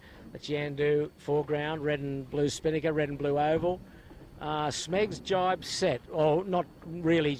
Did a short bear away, then has jibed to clear his air, running back towards Clark Island. Shark Island. Same with Merce, Pete. Merce done that. He's got bow down. Now here's the gaggle. And there's a big gaggle. Oh, who's that in the tide at the mark? Vintech. Just massive hook up with Lumix. Ilvy coming in. A lot of claiming rights, but wow, gee C-Tech whiz. barreling in. Bit of yelling going on there. Oh, off-camera Rag and Famish all but capsized. Saved it, just. And, oh, our Peroni. Yeah, where's Peroni coming round now? Any action? No, they've arrived safely. And no drama yet. C-Tech jibe, Peroni jibe. Coming round now, DeLonghi. And Triple M, wow, they got barreled and dumped, didn't they? Gee, I can pick them, can't I, Pete? Yeah, well, unfortunately, second last, and our friends from the UK. Hungary, is it? Yeah, yeah. Miklos. Light, yeah. Yeah. He's last. Well, Triple M, you have to say, has got a bit to do. Yep. So they're on their way back to Clark Island. And if you get a puff, I just can't emphasise enough, you get one puff, can take you over 3 or 4 or 5 or 6 boats. So the majority of the fleet now on starboard jibe, barrelling down, not hardly barrelling, some are barrelling, some are not. And they're heading downwind to the jibe mark at Clark Island, and then it'll be a very tight run across to Robertson Point. Yeah, and the breeze back in the left again, which has made it a little bit of a one leg reach, Peter. It's certainly dominated on starboard tack, but it'll still be interesting enough. As you said, there's big lulls and big gusts, so big variances in pressure. Keep it interesting. A flotilla of lasers that where Captain Warwick's threading his way through. The chicane, Pete. The chicane, yes. Lasers everywhere and 18-footers everywhere. So we're just seeing on screen there the middle pack of 18s, but at the moment clear ahead is Asko, and there's Asko and Honda. Honda running in on port jibe with the white spinnaker. Asko just jibing in front of him to run into the next mark. Smeg's done fairly well. They got a nice breeze here again, Steve. Yeah, they have. There's not another. Again, but it's nice. Yeah, it's filled in nicely, which is great. And I think Lee Napton on the Smeg coming over and looking for the mark in its old location. Yeah. Sort of gone fairly left. It's not too far from its old location, I believe. It's just on our bow. Yeah, it's quite a bit further west than it normally is. Yeah. It's normally off the left-hand side of the island. It's well into the channel off the right, but just enough to make it a bit tricky, was there? Throw a curveball. So, yep. Will they carry spinnaker, Steve, on the next leg? It's going to be fairly tight, isn't it? Well, I'd imagine it is. They will. They'll try early, I would think, won't they? And yep. See what happens. Okay, so here we are, the race leaders. Honda Marine just jibing now, and Asko still standing on port. He'll jibe shortly. Red spinnaker. I'm not sure that's such a great idea. No. Asko, no. You want to get that done as soon as you Well, I'd be scraping that left-hand edge of that mark. But look, maybe they've seen the bottom mark. I can't see it at the moment, but it's normally... They're looking for it. I can see someone... They certainly haven't heated up. Paul Montague pointing. Yeah. And now starting to come out. Yeah. Tough day to be in front, actually, because you would normally expect the mark to be much further right. Okay, so he's certainly not going up. He's just nice angle here for Spinnaker's. Honda's barreling down on him. They've got good pressure. And looking back... Maersk in fourth, Pete, so in terms of the title, there's not a lot of boats between Honda and Maersk, one in fact. So we've got Asko, Honda, Finport, Maersk, and who's that? Harkin. Yeah. Then Smeg, Woody, Yandu, and Kitchen Maker. So the key will be to find the mark. Honda's going a high mode, boys. They've got a bit of heel on. Yep. And Asko is just going normal BMG type mode. They are. Now, I saw Monty pointing before, so he's picked it up. I'm just trying to. Oh, I can see it. I think I can see it. Yes. So it's a little bit lower. Okay. So the leaders are Smeg, Honda Marine, Finport, Maersk, Harkin, Smeg and Yandu. They've got a little gap over Kitchen Makers next. And the breeze quite strong here, or strong relatively speaking to the day. They've all got 3 strings and not at maximum, but pretty close to it. Yeah. Lovely day for a sail on the harbour. Yeah, the sky clearing somewhat. The racing fleets of yachts has cleared.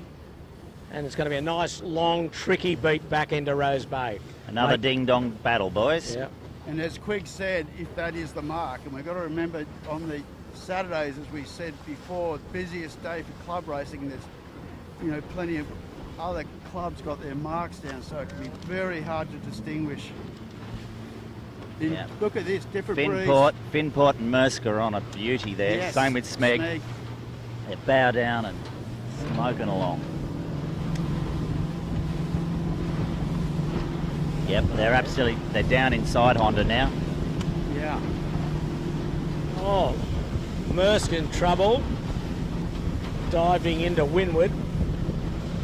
Smeg rolling over the top of them. Okay, they're all at full biff now. And the mark is... there's actually 2 marks down there, exactly, Pete. That's what I'm saying. I think it's a left-hand mark, guys. That seems to be where they're going to. We have a white band. Asko would better hope it's the left-hand mark, and I think Honda are hoping it's the right one. Yes. Yeah. Well, there's 3. Yeah, there are actually. But they're squadron marks. The 2 big orange ones are squadron marks.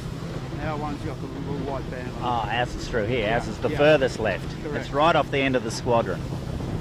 So Asko, I think, Asko's got it right. He's lamped it. And Honda's rarely come down to their line. They're just off their wake on the windward side, so they're all pretty much line astern. So 200 metres into the leeward mark for the first time. Asko and Honda Marine vying for the lead, and then a little gap then to Finport, Smeg, Maersk and Yandu, and Harkin dropped off the pace there a little bit, but he's close enough to make things interesting. Then a gap to the Kitchen Maker, but they're going to lay down. There's the race leader, Asko. Asko just getting a heap of breeze. James Doran, Paul Montague and Harry Bethwaite. Doing a nice job today. And a little charter boat not far in front of them, and I hope that they have the sense, that could be a rented one, I hope they have the sense to slow down and give these guys a break. Well, I'm seeing a white mark. I'm not seeing our mark. I'm not seeing our mark, Quigs. Me either. There's 2 orange ones. There's a yellow one over there. There's a white one. I think that's a squadron mark. There's confusion. There's no doubt about that. The boys are looking around on Asko. They're going in to drop the Spinnaker, and they're not sure which mark it is. Exactly. That is I'm pretty sure that's a squadron mark, guys. This is a disaster. Well, there doesn't appear to be an 18-footer mark here, but is it? Have they all gone past it? Can we get on somewhere? 73, please, shippers? That is a... Doug Cameron did have a breakdown in the rib. This could be a no race, boys. Well, let's not get too far ahead of ourselves. I'm just putting it out there. Look at it. That's actually... I can see a mark in the back of the ripple sign. Sydney Amateur Sailing Club. Mark, they have gone around. They're all looking around. It's the committee boat is barreling down wind. And they do have a mark in the back of the boat, sadly.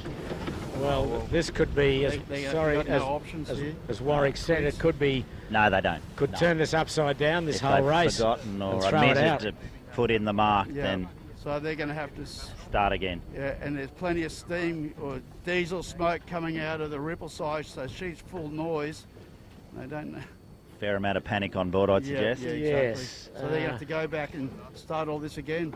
So repeating that, there appears to be a mark missing, which is quite a critical thing in a race. And if they, sorry Peter to interrupt, but if they don't have a high-speed chase boat, I don't know how they're going to signal this to all the competitors.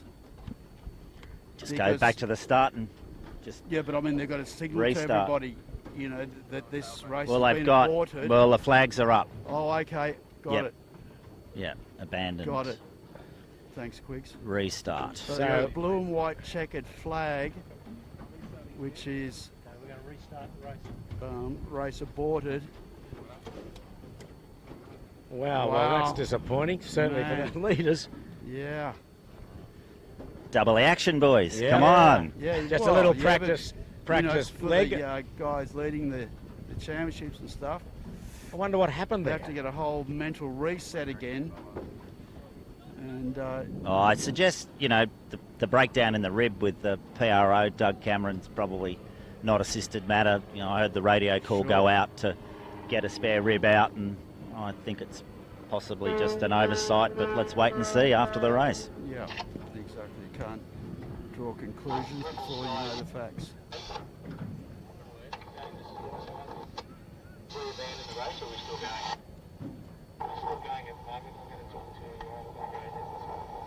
Still going. They can't. That'll get thrown out. No. They can't.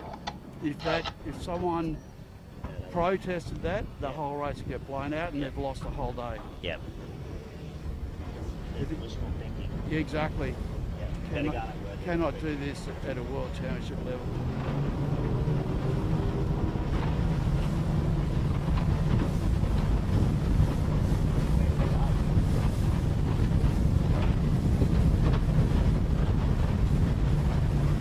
So we're just going through what's happened here. We got race 8 underway, and the fleet started at Clark Island, went up to Rose Bay, round the Clark Island mark, and then ran down towards Kirribilli, and there appeared not to be an 18-footer mark there, and there's been a lot of head scratching of what's actually going on, and the 18-footer mark appeared to be missing. And they've all gone round the same mark, but it's not an 18-footer mark. But the fleet are sailing on as though that was the correct turning mark. So I don't know where that leaves the committee and room for protest, but I would think that it opens the door for a lot of options. They'll have to resolve that, and quickly, I would suggest. But the fleet is sailing on. No one's actually... Yeah, well, I suppose we've got no choice. We are not making very clear these are our own personal opinions without any official impact. We are purely here to cover the racing. So we will keep doing it for you until we have further information.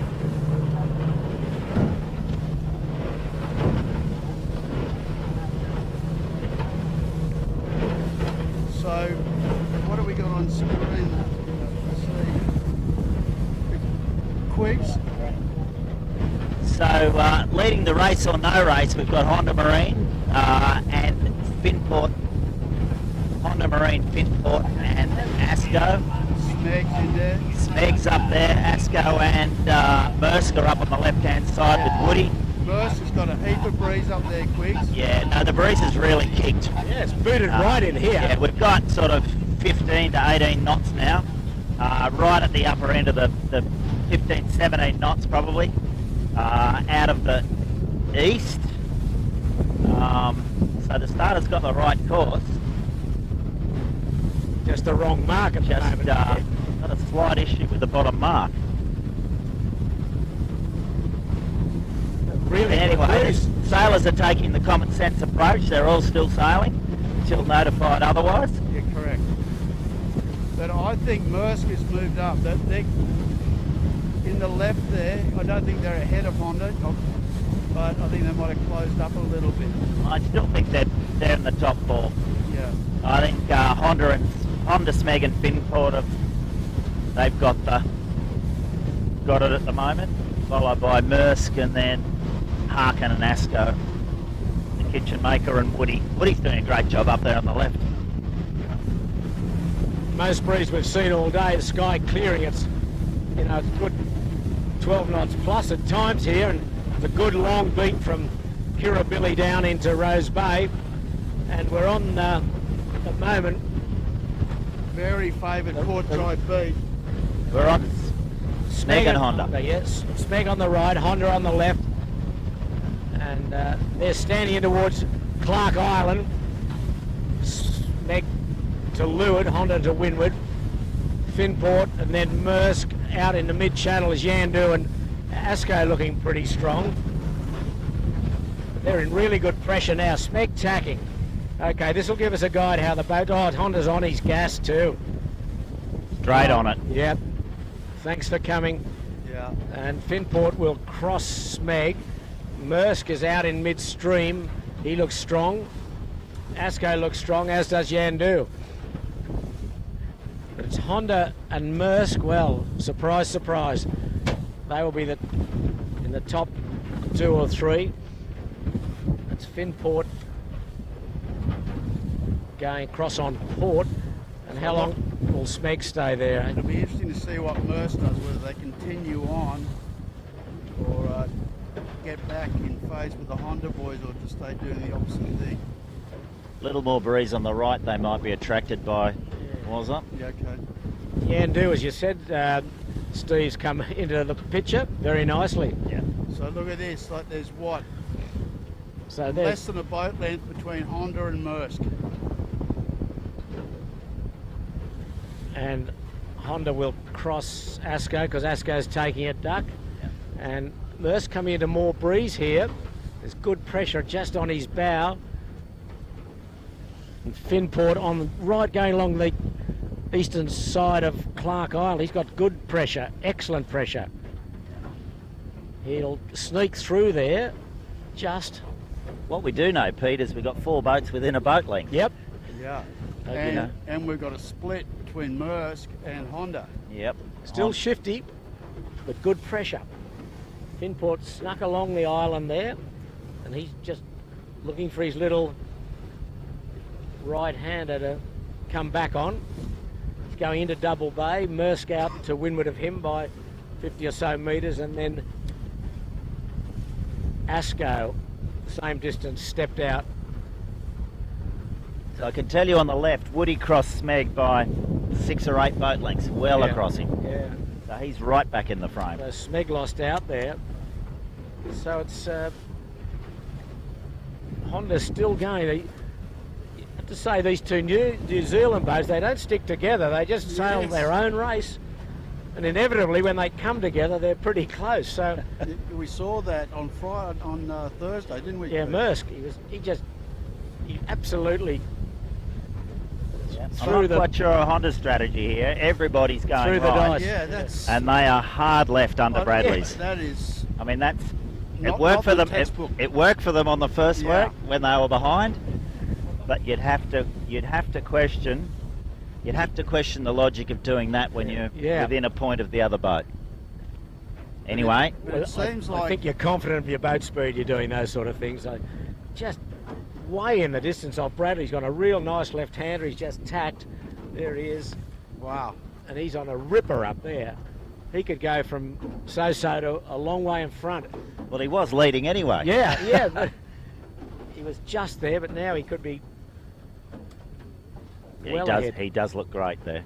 Oh, he certainly does. But it's a big roll of the dice. But I've noticed, Shippers and I were talking about the other day, that they don't half-bake things. Like they commit to a side, and it seems that it's sort of the net didn't make that much difference. Well, we're sort of 2/3 or halfway up the beat, the second beat, long beat from Kirribilli on Sydney Harbour right up into Rose Bay again. We're advancing on a big fleet of lasers, but we seem to thread our way through there. But Honda Marine out on the left-hand side of the courses. Smeg goes across. Maersk looks a little bit soft and down there. Honda's made a gain, I think. I was surprised how long Maersk kept going in there, Quicks. Yeah, as you said, I mean, they're showing great commitment to one side or the other. Unbelievable. And they that was not half-baked. No. Yandu just having the race of the series so far. Yep. Maersk just rolls over the top of them. Now Speg will be behind it, but more even. Asko will be in front of those two, Yandu and Maersk. Well, at the moment, Honda's the race leader. Yep. They are. Both sides are down. Yes. Oh, Maersk and Yandu on a shocker there. Yeah. It's tricky. We can't emphasise that enough. Yandu going back. Yeah. And Honda in more pressure on the left, but they are not down. They're not up. No. They're gonna do enough to get back across the fleet, but they made all the gain out of the first part of that particular leg. Maersk just having a little look around. We're on Honda at the moment, who is back in the lead. Yeah. Australian boats, Asko, Yandu and Smeg going into the right on Point Piper, the western end of Point Piper. Honda's on a shocker coming back now, but he's got enough to cross the fleet, although Asko's rocketing up the shore. By the time Asko tacks on that heading, he could be right in the mix again with Honda. So what do you think Maersk has lost there? They've lost, what, at least a minute, or a minute, do you think? Because remember, they were only like less than a boat length behind Honda before, and they're definitely a minute behind now.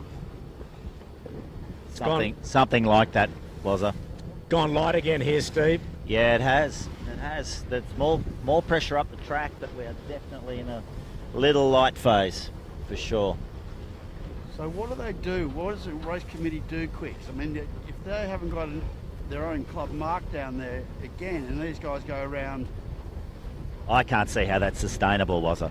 I just can't see how it is. I think they've just drawn out the pain. I mean, for instance, let's say Maersk ends up having a bad day here, and Honda wins it, they just go back to the race committee. Yep. You might have just seen that. Honda Marine just fouled Asko. Yes, so coming out on port.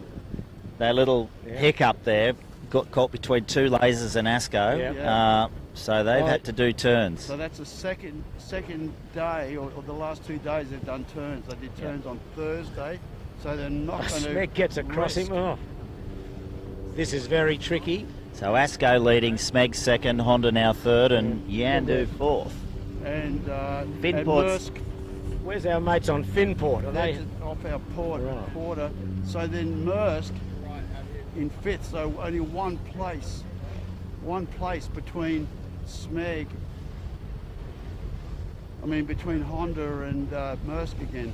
Yep, again, birthday boy James Doran doing a great job getting himself back under the lead. Yeah. So where do you go here? Look at Smeg struggling for pressure, Smeg and Honda. Breeze is in a massive left phase at the moment. Which will favour Asko. Smeg's had to go back. Asko will go back on a beauty. Yeah, Asko's got... There he's just tacked. Yeah. They've got good pressure. He'll be massively high left. Smeg did okay there. He wriggled nicely through there. Finport not that far away. So we're about 200 metres from the windward mark in Rose Bay, and we're just coming through this narrow point between Point Piper and Shark Island. It's very tricky. Smeg, race leader. James Doran, Paul Montague and Harry Bethwaite, famous Australian sailing name, the Bethwaites. And his dad getting a nice piece in the program. Yeah, there's a lovely feature article about Julian. Well, he's got great pressure, Asko, at the moment. He's pointing at the mark, Pete. Yeah. Yeah. 10 degrees higher than Smeg. Yeah. And he's got more pressure rolling down to him. Smeg going right into Point Piper. Big gain for Asko here. And out of shot, Finport's gone ahead of Yandu and Maersk. Yeah. So there's 2 boats in between Honda and Maersk now. Smeg's got pressure on him on Point Piper. At the moment he's second, but you wouldn't put anything on it at this weather mark. Anything could happen. Lasers everywhere. And Smeg, well, he led it. Asko led at the weather mark the first time. He's going to, in all probability, lead here at the second time. They've got the big long run now. Is that back down to the Lewis? Which mark are they going to go around? Well, it'll be interesting whether they've actually laid a mark this time. That's what I'm saying. If they've done, I don't know. No, I don't get it. Well, I think we'll just assume we've got a race and then we'll sort it out later. But maybe in the great tradition of 18-foot skiffs, they'll all agree at the bar that it was fair enough for everybody. We'll buy us all a rum and we'll just, don't worry about it, boys. Yeah. We were congratulating the race committee earlier. I know. For the knockers on them. Absolutely put the mocker on them. Okay, well, there's a great overhead shot of Asko approaching the weather mark. That's the Shark Cat, our commentary team just behind them. Lovely looking rig there. Not too much you'd change about that. What, on the camera cat or on Asko? As handsome as you are, Pete. Yeah. I was talking about their sails. Okay, I get you. No, it looks good setup. So they will lead, and they've got quite a nice gap. But it's going to be another tricky run. Yeah, absolutely. Only about, they've got a light spot as they approach the mark. Big powerboat went through, sucking the wind out. They've only got about 6 knots maximum as they round the mark. There they go. They're Should around. be a jibe set here. And just remember, in 18-foot racing, you can hit the mark and carry on. You don't have to re-round it or do penalty turns. We've got a potential collision here. Look at this. Asko has no rights on Smeg. None. Had to dial it up. Oh, and that stuff's... That's a circle. Yeah. Smeg had to avoid them. Windward boat. And, mate, if he doesn't do his turns, he could go. Because He is going to do them. He's dropping his spinnaker. He's going to drop his spinnaker. No, he's looking. Oh, he's looking. He's wondering. Yeah, he is. There he goes. He's going to do penalty turns.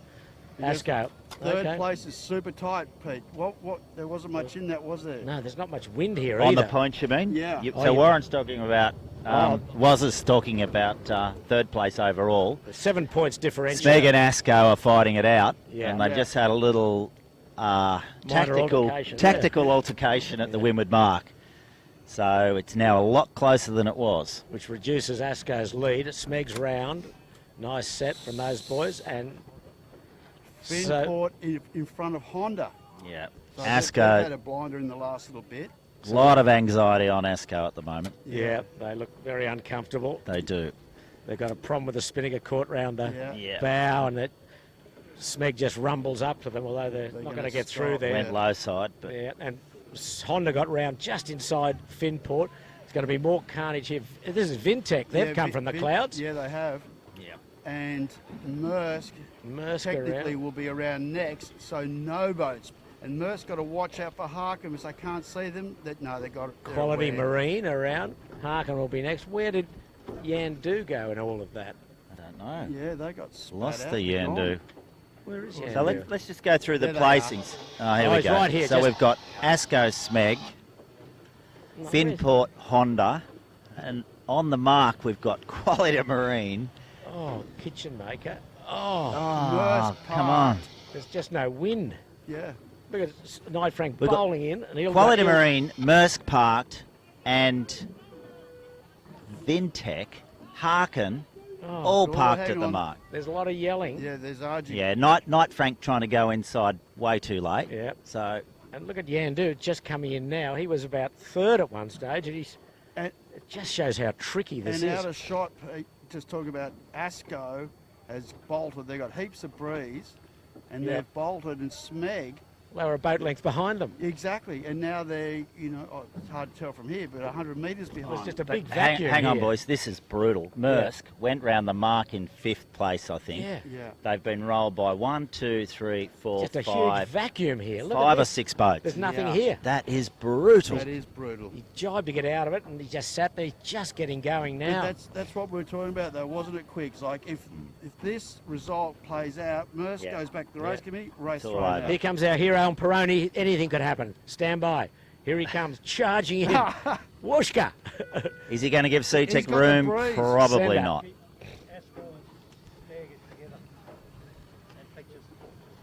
Okay, we're on the race leaders. They All right, race I down think the we'll- harbour. let's It's a hell of a race. It It is. is a hell of a race. Well, I think as you alluded to, Steve, right at the beginning of this telecast, that Sorry, it boys. could be a day that, you know, you could easily get dropped right off. Yep. And it could affect your positions greatly, and it'll be interesting to see what Maersk does. Oh, look at that. Maersk, just like... Well, with the left-hand rotation in the breeze is well into the north now. You know, it's a one-leg work, essentially. One-leg reach. Yeah, And yeah, Maersk yeah. has had to jibe out, so they've had to suck up another 150 metres to get to the lure to the fleet, to get some clear air. And So it's gone from bad to worse. Yeah, exactly. Because they just have to sail a higher mode, probably. Well, Who knows? I mean, it's so tricky. Who knows? But what about man, that weather mark? It was just a huge vacuum there. Boats came rumbling in with huge pressure, then just stopped.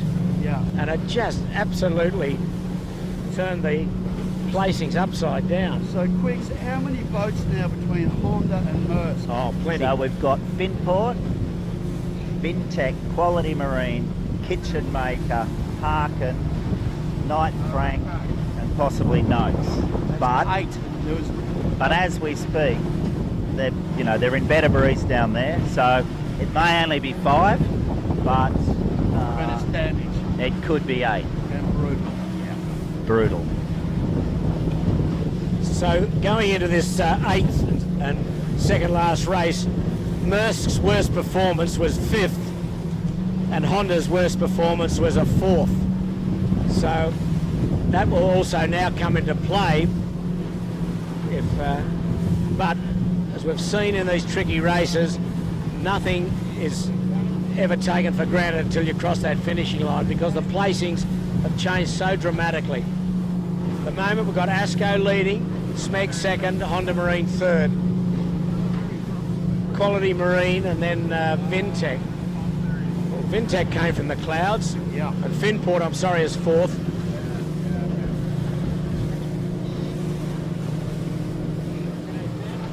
Yeah, the boats behind, boats 5th, 6th, 7th getting mapped now. They're ending up looking at Clark Island. You can just see them in the background in completely different breeze to the leaders. I mean, Asko, Smeg, Honda, all struggling to get up to the mark, but only in 6 or 7 knots of breeze. Well, it'll be interesting if the Sydney Amateur Sailing Club have picked that mark up. Yes. And I don't know, we're scratching our heads, but anyway, we sail on. All will be revealed when we get to the bottom, Peter. Yes. Yeah. But this isn't what we wanted, Quicks. We Oh, didn't no. need this sort of controversy and all that. Such a shame. They could have canned it then and restarted the race. I agree. And they probably still can. Well, It's not that late. It just leaves, a whole bunch of... No one likes going to the room. That you're fighting for a world championship and you're being... No one would blame them for protesting. Absolutely. It's just, because the mark wasn't there. There's a vintage 18-footer with his kicker on shock cord. Just swing it down, boys. That's the boat of yesteryear. Yeah, that's where it all started. Yeah. Meanwhile, we're on the boats of today. Asko, Smeg, Honda Marine, leading race 8 of the JJ Giltinan World 18-foot Skiff Championships as they race down towards Kirribilli for the second time. So now, Pete, they go up to the top at Rose Bay and then down to the finish. Yep, I can see the ripple side stemming back up to the finish location, so... Oh, Yeah, but I can't see the bottom mark yet, boys. Hopefully they've dropped it in the... Yeah. Oh, there's 3 marks down there, Yeah, was it? Well, go around all 3. Quigs. Just bet, hedge your bets. Modern days of Photoshop, can't they just Photoshop it in after the race? Yeah. So mark definition is Carrabba Point, a laid mark, starboard rounding. So Well, they all did that. yeah, they all did that. But which was the laid mark? There's one up here to our starboard. There's one dead ahead, and there's one behind that one dead ahead. So as you say, Steve, if you're in front, you'll be a bit nervous. Yeah. Now look, I think I can see it's one of the marks dead ahead there. Yeah. Was it? Yeah, I did say that last time. Now getting very light here. All the boats getting lifted. Again, where we are, and the camera cut is a big void of wind. Yeah. It's trying to get round into this northeast, I think, with this clearing sky. And Is that? Okay, where's Mersk? Yeah, Merskers. They've gone from the from low to the high road. Yeah. Which means that they got caught without pressure, presumably. Yeah. So, look, I can't see how they wouldn't protest this race as it stands you at the would. moment. Absolutely. They may adopt the view that, well, that's their drop anyway, but I would doubt that.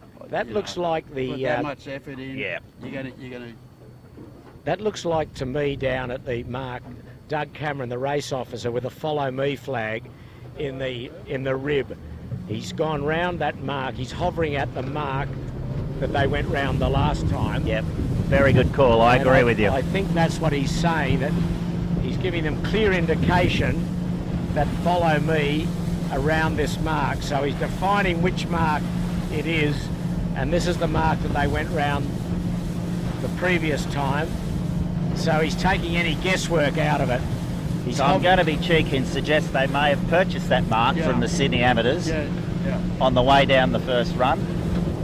It's now an 18-foot skiff mark. I was thinking the same. Covered themselves. So that's what he's doing. You'll see him come into shot shortly. It's an adopted mark, was it? Yeah. Well, but Asko will lead. I don't know if that's It's the our same mark. That's a club mark.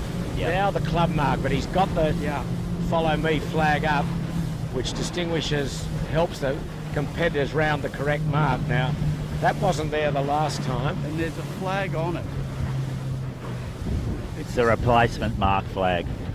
Is it? Yeah. Yep. So anyway, we're race on. Asko, Smeg barrelling down, with Smeg trying to get inside him. He won't have rights there. It's only a boat length in it. Yeah, and it's a light again. Yeah. Okay, Asko round, Smeg second. We might just check with the race committee what's going on, but at the moment it's all clear. I would get an answer. No. Asko first, Smeg second, Honda Marine third, and it's a long beat now, again up into Rose Bay for the final time, and then the run from there to the finish at Clark Island. So we've got Asko, Smeg, Honda, Finport, Vintech, and then either Quality Marine, Kitchen Maker, Harkin. But Maersk well back. Bit of a sloppy takedown there on the Honda. Looks like they've got a halyard. Finport. We just heard from the race officer that he's got problems with his outboard. It keeps overheating and breaking down, so that may have led to the confusion the first time round. But nonetheless, we'll keep soldiering on, and we're watching. Well, Honda has still got his spinnaker up, trying to get round the mark, but Finport is round next. Honda's still untidy, and again, there's not much wind here at this mark. No, we've got another little vacuum. Yep. So it's, as we've been saying all day, Peter, it's tricky. These boats, Honda is just still, as we watch Finport, and a couple of boats that are barrelling in from the low side, Yandu and Noakes sailing, as we're watching Honda just tacked. He's got no wind at all up there on the left-hand side of the course. But meanwhile, Smeg has got, he's going back left as well. He's soft, but Asko's got good pressure out in the midstream. Round the mark, Vintech, the young guys have done a good job. Kitchen Maker next, Scotty Babbage. Then Harkin from the USA, Quality Marine, and still Merckx to come round. So, Pete, there's 5 boats between Merckx and Honda now. Yep. So the big interest for me in this final phase of the race, what can Merckx do about minimising the damage? Well, if he's 5th or worse, this will be his drop if the race stays in. Oh, gee. Yeah, John Winning shoves it in there. Oh, the old Would man, he? bit of fire in the belly. Yeah, whoa. Except he's hooked the mark and He's gone hooked the mark. backwards. Oh, no. Oh, no. Well, he's tacked. He might be all right. He wanted to go that way anyway. Yeah, he's around. That's one way to do it. Yeah. Yeah. Nicely done. All right. He made 5 Oh, places. No, he's going to do a penalty turn. Okay. Good on him. Yeah, I mean,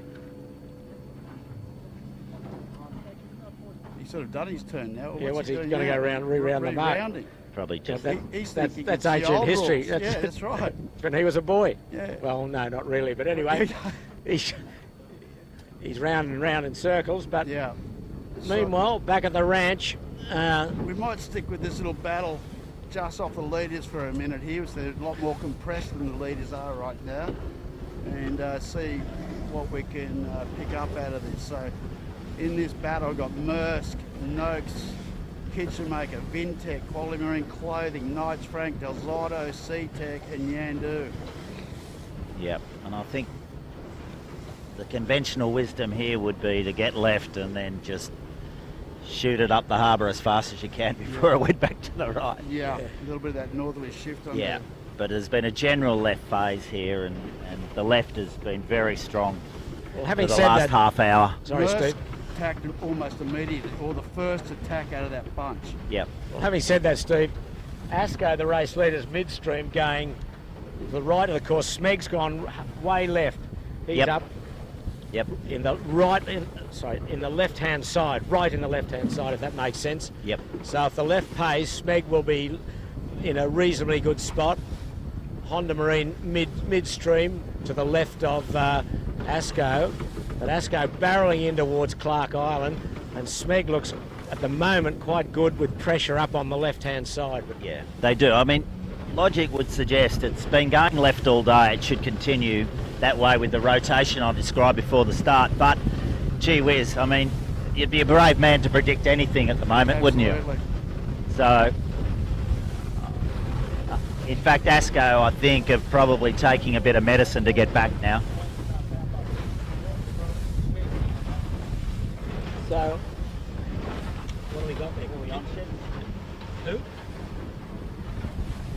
Who do we got?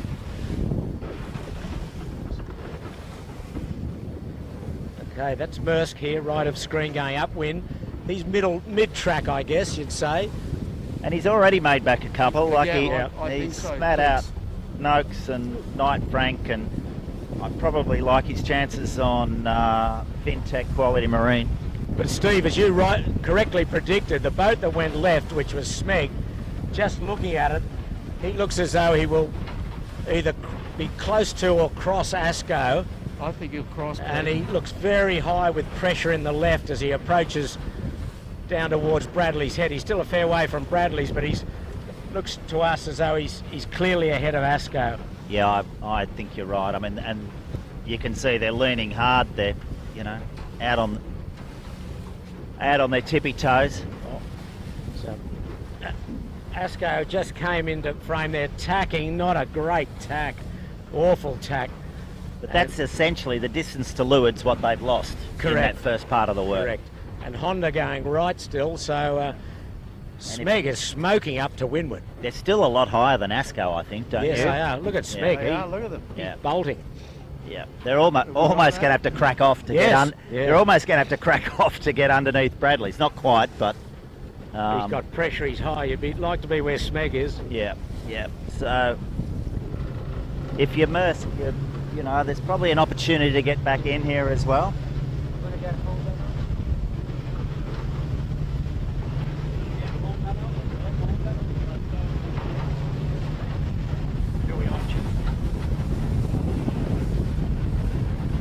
Okay, well there's from the right of screen Finport, middle Asko, and left Smeg. So that distance between Smeg and Asko is what the benefit of going left early was, because Asko led Smeg round by a boat length or two at the leeward mark. So they're halfway up the beat to Rose Bay for the last time, and Honda's been a big loser going right at the moment.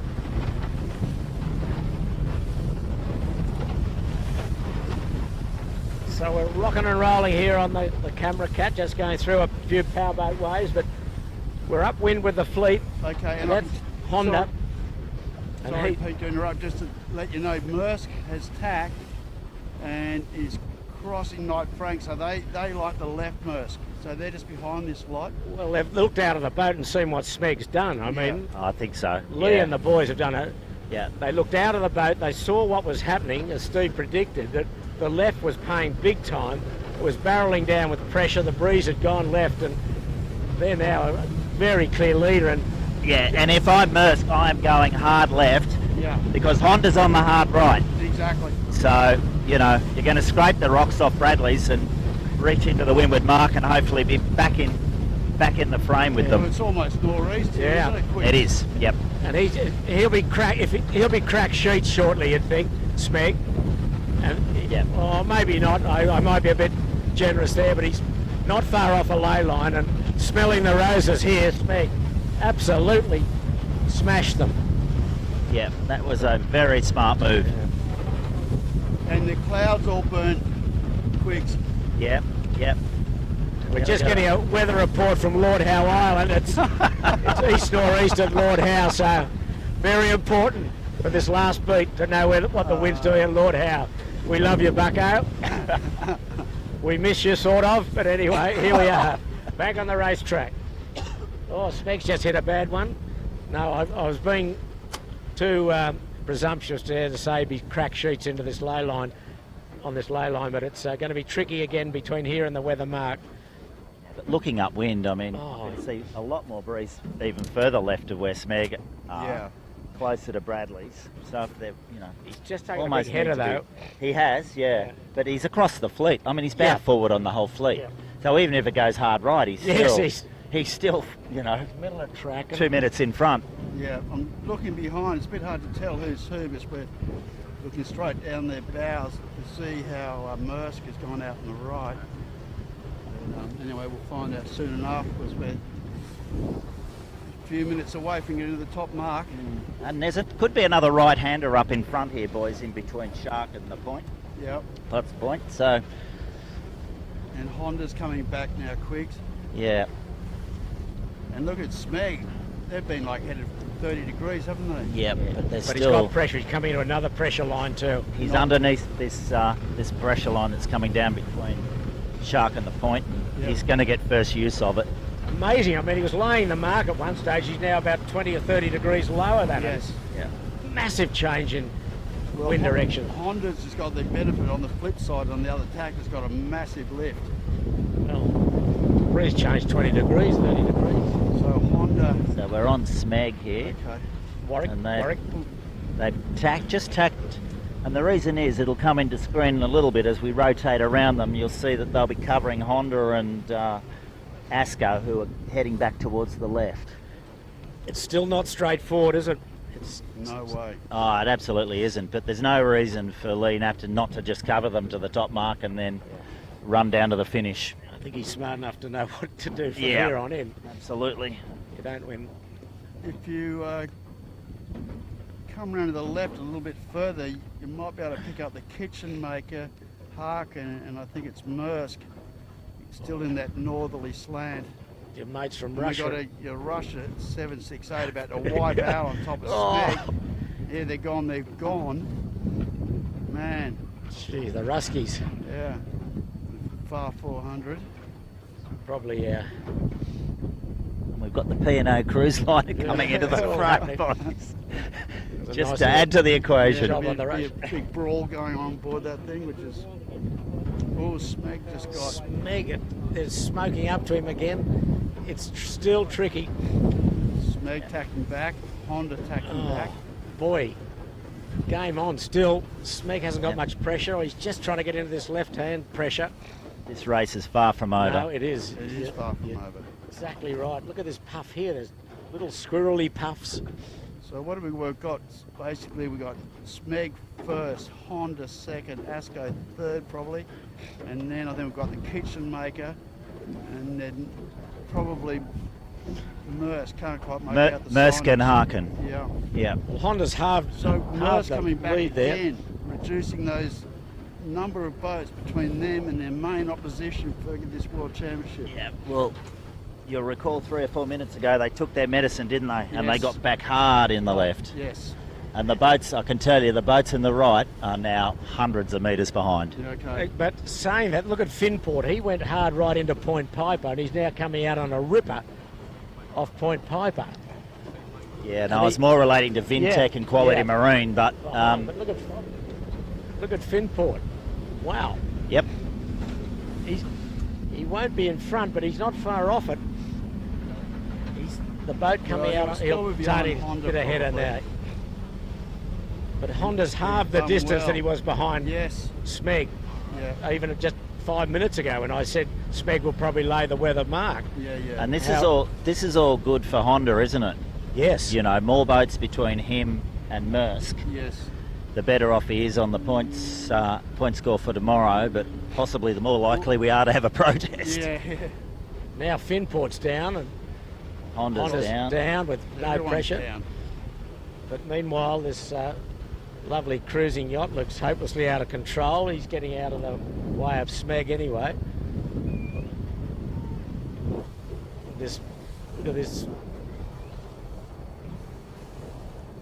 So Lee Napton just doing a nice job here, positioning himself to windward of the fleet, controlling the boats that are immediately to leeward of him. Yeah. He's got them all tucked away nicely. And poor old Asko is possibly the big loser out of that. You can see third slipping away here because he's got 2 places between him and Smeg, and Well, now Smeg's also got good another. pressure. Look at Smeg now. He's up with good pressure. Yeah. Right off Point Piper.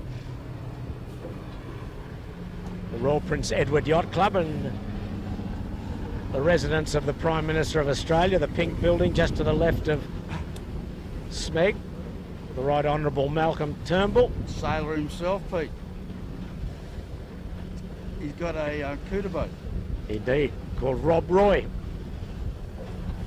Anyway, I don't think he'd handle these 18-footers too well. Oh, mate, give him a crack. So can run the country. Yeah, exactly. Can't sail an 18-footer. Breeze has settled down a little bit here. Yes, it has. Relatively speaking, There's Smeg absolutely gets dumped. no traffic between Smeg and where the mark. Yeah, exactly. I said I just put the knockers on the breeze. Just a breeze dumped him again. Well, And I think why you're saying that, is because we're left of the boats on the course and the breeze is coming. It's more in the left. So we've got the camera Honda's in the right closed. spot again. Honda's closed right up on him. Yeah. Here. Look at this. And Game on, no doubt about it. I think it's good for Asko. Asko will probably back in over the Finport. Look at Smeg and Honda. Honda's 20 degrees higher than him. Big angle Now he changes. should come down, Honda, shortly. Yeah, there he goes. Okay, Smeg's going to come into some nice breeze here. And he's about 200 metres from this weather mark, but it's a long 200 metres. Okay, he's got pressure. He's good little puff he's coming out into. He's coming round the bow of Honda Marine. Great battle for the lead. Oh, I think it's a great battle for the top Everything, 6. yeah. Top 6 or 8. And a good bit of pressure between Smeg and the weather mark coming over towards Shark Island. He's just tacked. He's going to go up and have a look at the mark here. Yeah, No guarantees he'll make it. no way. Asko, where's he got himself into third, perhaps? Third or fourth. Yeah. Now look at Smeg. He's got maximum pressure, but will it last? I've seen this before. Honda just tacked on his hip, weather hip. Smeg smoking, but he's 80 metres from the weather mark, and the run from here to the finish at Clark Island will be tricky. will be very tricky. So Smeg leads. Honda Marine second. It's anyone's battle for third. Probably, wouldn't like to say, maybe Asko, maybe Finport. Smeg just gone soft there for a minute. Smeg's just hit the wall. Honda Marine smoking in.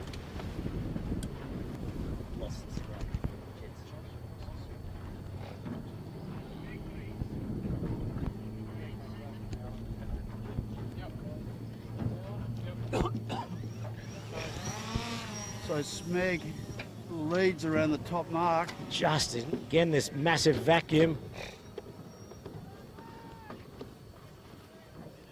Asko returning the favour from the last leg. Yeah. Smeg's round. Honda's trying to come in. Asko's barreling in. Asko's right over Honda. Oh, Asko's got to put Honda around. Attack him. That's a foul. Yeah. You cannot do That's that. a full foul. Yeah. Honda will be doing circles again here. Yeah. Oh, gee. Yeah. We're back on screen now. We've just seen Asko go round and really hammered Honda. It's Honda going to, what's he going to do? Oh, he has to do circles. Yeah, he's not going to leave himself exposed, but that's a problem with starboard roundings, isn't it? You know, Well, no, all he had to do was duck. yeah, duck and Or tack. tack. Oh, look at this. Exactly. He's not doing it. Asko's round and bow down. Smeg is the leader. He's put the on the eastern side of Point Pie for this. Smeg going across for the red spinnaker. Honda and Asko heating up for pressure. Finport fourth around. Look at this. And look who's fifth. And here's Mersk. One boat between them again. Yeah. And Honda didn't do any turns. Man, this is... They weren't in... Yeah, okay. So Mersk around fifth. What are they going to do, normal set? Yeah, they do a normal set. Or are they going to jibe early? Yes. Go the opposite way. It's sloppy. Mersk. Oh, hang on, Yeah, he boys. survived. They do well, these Casual boys. recovery. Yeah, they do well. There's no doubt about them. They've really been a class act. Yeah, look at this. They've split away. Kitchen and they've got Maker's better done well. Sorry, Pete. Yeah. Mercer's got better pressure than Honda right now. Okay, it's Kitchen Maker's round. Next is Harkin. And Harkin, then another New Zealander, C-Tech, and then someone barreling in from the weather right up to windward. Looks like Quality Marine, I think. Boy, Yandu lost out there. Yeah. He's got hammered. He's barreling in. That's C-Tech. Quality Marine just taking his turn. Quality Marine will be next around as the sun gets lower in the west with the harbour bridge in the background, a monster ship at Circular Quay. There's Quality Marine around. C-Tech. Okay, we'll wait for Noakes and we'll go and focus on this battle. Here we go. We've got another Windward Mark battle. Knight Frank yelling and Knight Sean. Frank and Sean Langman in the... Oh, and not happy about it. Knight's Frank, really cranky at him. All right, well, we're out of here. Let's go down and find out what's going on in the front. There's Smeg, the race leader. And Asko with another red spinnaker, Honda Marine white. So just this run to the finish at Clark Island. They're all out on starboard jibe. Probably one and in, I think. They're trying to... Smeg's jibe. He'll be under the finishing line, I think. It's got reasonable pressure. Not great pressure, reasonable. Honda Marine's got himself into second, Asko third.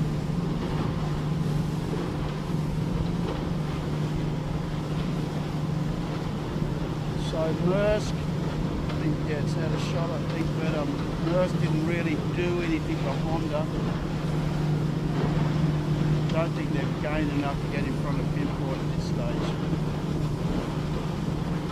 But who knows? It's been a pretty crazy old day. It has. Okay, Pinport jives. Well, this race is not over yet. And it ain't over yet. No way. Finport drives to cross off Mersk. Smeg leading, but Honda and Asko barreling in. It's all about who can get the pressure here. Asko would be fairly Smeg would be fairly nervous, I think. Yeah. He's trying to get the bow down, and he's running. Now he's got a good down gust. He does. A head up, just at the right time. So if this race stays and Smeg and Honda gets second and even Mersk stays where they are, they cannot be beaten for first or second. Well, at the moment, you know, Honda's in front of Asko. Yes. With a cloud over them. Yeah. You know, I just can't imagine why Asko wouldn't protest them. Yeah, and there's a cloud, you know, over the race. Over the race. Yeah. Okay, we're about 50 metres from the finishing line. Smeg just jibing, Honda barreling in. Smeg hasn't got that much pressure. He's got one more jibing in after this. He won't lay down the finish, I don't think. As he might. Okay, I think Smeg's going to get there. So he's going to win his second race of the series. Smeg first on a very tricky day. And the race sponsor is Smeg, so just jibed again. He will win. Honda will get second. Asko jibing to get in third. Smeg first. So Honda second. Asko will be third.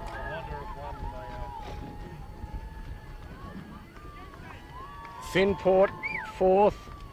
Mersk fifth. Well, what a race that was. Had everything. Incredible. Again and so, still. I'm a bit confused as to what's going on, Pete, because there's some Kiwi supporters that absolutely went ballistic when Honda went across the line almost to indicate they weren't together. I think what it means is they can't, between Mersk and Honda, they can't be beaten. Yeah. Between the two Kiwi boats, they must be first and second, Yeah. We're not going home, going to their home. Yeah. So we'll give you a points update shortly. Wow, that was pretty wild, boys. I mean, what is going to come out of this? Oh, I don't know. Probably not much. Yeah. It'd be for finer minds than I have to sort this one, unravel this one. Gee whiz. Could be rums at the bar. So let's hope so. So race 8, Smeg first, Honda second, Honda Marine, Asko third, Finport 4, Mersk 5th, and it looks like the kitchen maker or Harkin will be 6th and 7th. Kitchen maker has got one more jibing in and a nice bit of pressure here for him. So one good jibe should do it for the kitchen maker. Harkin's got one and in, but kitchen maker starboard rights. Okay, he's gonna. Oh, Harkin's got the bow down. He's just going to do it. No, kitchen maker. Kitchen maker's got rights. Starboard rights, yeah. No, but Harkin's going to get his nose in front, I think. Or is he? Can they dial down? No, kitchen maker's got him. Yeah. Yep. Well done, Scotty and the boys. Yeah, that's Quiggs' team. Harkin 7. C-Tech 8. Got a ding-dong battle here. Yep. 9, 10, 11. Knight Frank, and who's to windward of him? Quality Marine, Quality Marine. Yeah. Rolling him. Just rolled him. C-Tech 8th, another New Zealander. 9th will be Quality Marine, hammering over Knights Frank. Quality Marine. Knights Frank 10. Noakes 11. Yandu 12. Vintech 13. Good race for the Dalzotto. 14. Yeah. Yep. Yeah, that was pretty close, considering how long It was a fabulous that race. went for. Fabulous race. Yeah. I mean, that was all up and down. Round and round. And about and back again. Let's just hope in some form it stands. Yeah. I mean, it kind of passes the pub test. It doesn't does. It does. It's, you know, they went round the mark that was intended to be there. I can't see how it will stand up in court, but anyway, it passes the pub test. You know, sometimes it's good not to go to court as long as it was a fair race, and it was a fair race. Yeah, and it's probably only the Kiwis that'll take it on, and maybe they'll just be happy. I think, Yep. So anyway, I don't know. Well, Pete will tell us in a second, but, you know, don't know if it'll materially change anything. I mean, where the mark was, it didn't. It'll be total technicality. Strategically, it's only if Asko wants to jump up another point to get closer to Smeg by taking Honda out. Yeah, which would just, you know, enough. So yeah, so next, Dalzotto having a good race. Yeah, their best Jack race Sprague and the boys. Yeah. Peroni, AOL, Jack, Lumix. Josh and Sam Monkhouse. So, as Dalzotto goes across the line, mate, provisionally on my points, Honda will be leading with 17 points lost. Then Maersk on 19, so there's a 2-point differential. And third will be Asko on 33, and fourth will be Smeg on 38, and then fifth will be Finport on 41.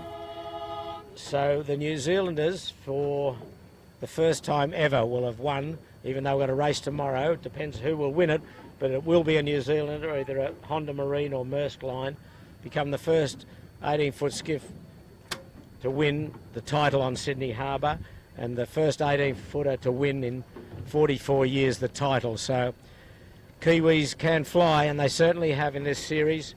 Just who will win it, well, we'll know tomorrow afternoon at about this time. So from a rather sun-drenched Sydney Harbour, after we had 3 goes to get the fleet away, they finally got away, and we saw a very, very exciting, tricky race that saw Smeg of Australia first, Honda Marine of New Zealand second, Asko Australia third, Finport Australia fourth, Maersk of New Zealand fifth, Kitchen Maker sixth, Harkin seventh, SeaTech eighth, Quality Marine 9 and Knight Frank 10. That's the top 10. Tomorrow is the final heat. 2 points separate Honda Marine and Maersk at the top of the table, and we're expecting a huge spectator fleet out here on the water to see the champion crowned. The ribbon to be put on by a former 18-foot skiff champion in Dave Porter, who won the title many years ago. So I hope you've enjoyed the telecast. It's been a rather long one because of the starts that were aborted. So once again, our tech boys did a great job getting that drone up. It's still flying at the moment. And Steve Quigley, we've thoroughly enjoyed your input and commentary today, and loved having you out here as always. Warwick Brooklyn, our skipper, manful job. Our tech guys, again, great job. So we'll be back tomorrow about the same time, about 2:30 or Sydney time, for the final heat to see who is crowned the champion for 2018 between Honda Marine and Maersk Line. So on behalf of Warwick, Steve and the tech boys, Peter Shipway saying goodbye from Sydney Harbour, and we'll see you tomorrow, Sunday afternoon, from a glistening, we hope, Sydney Harbour.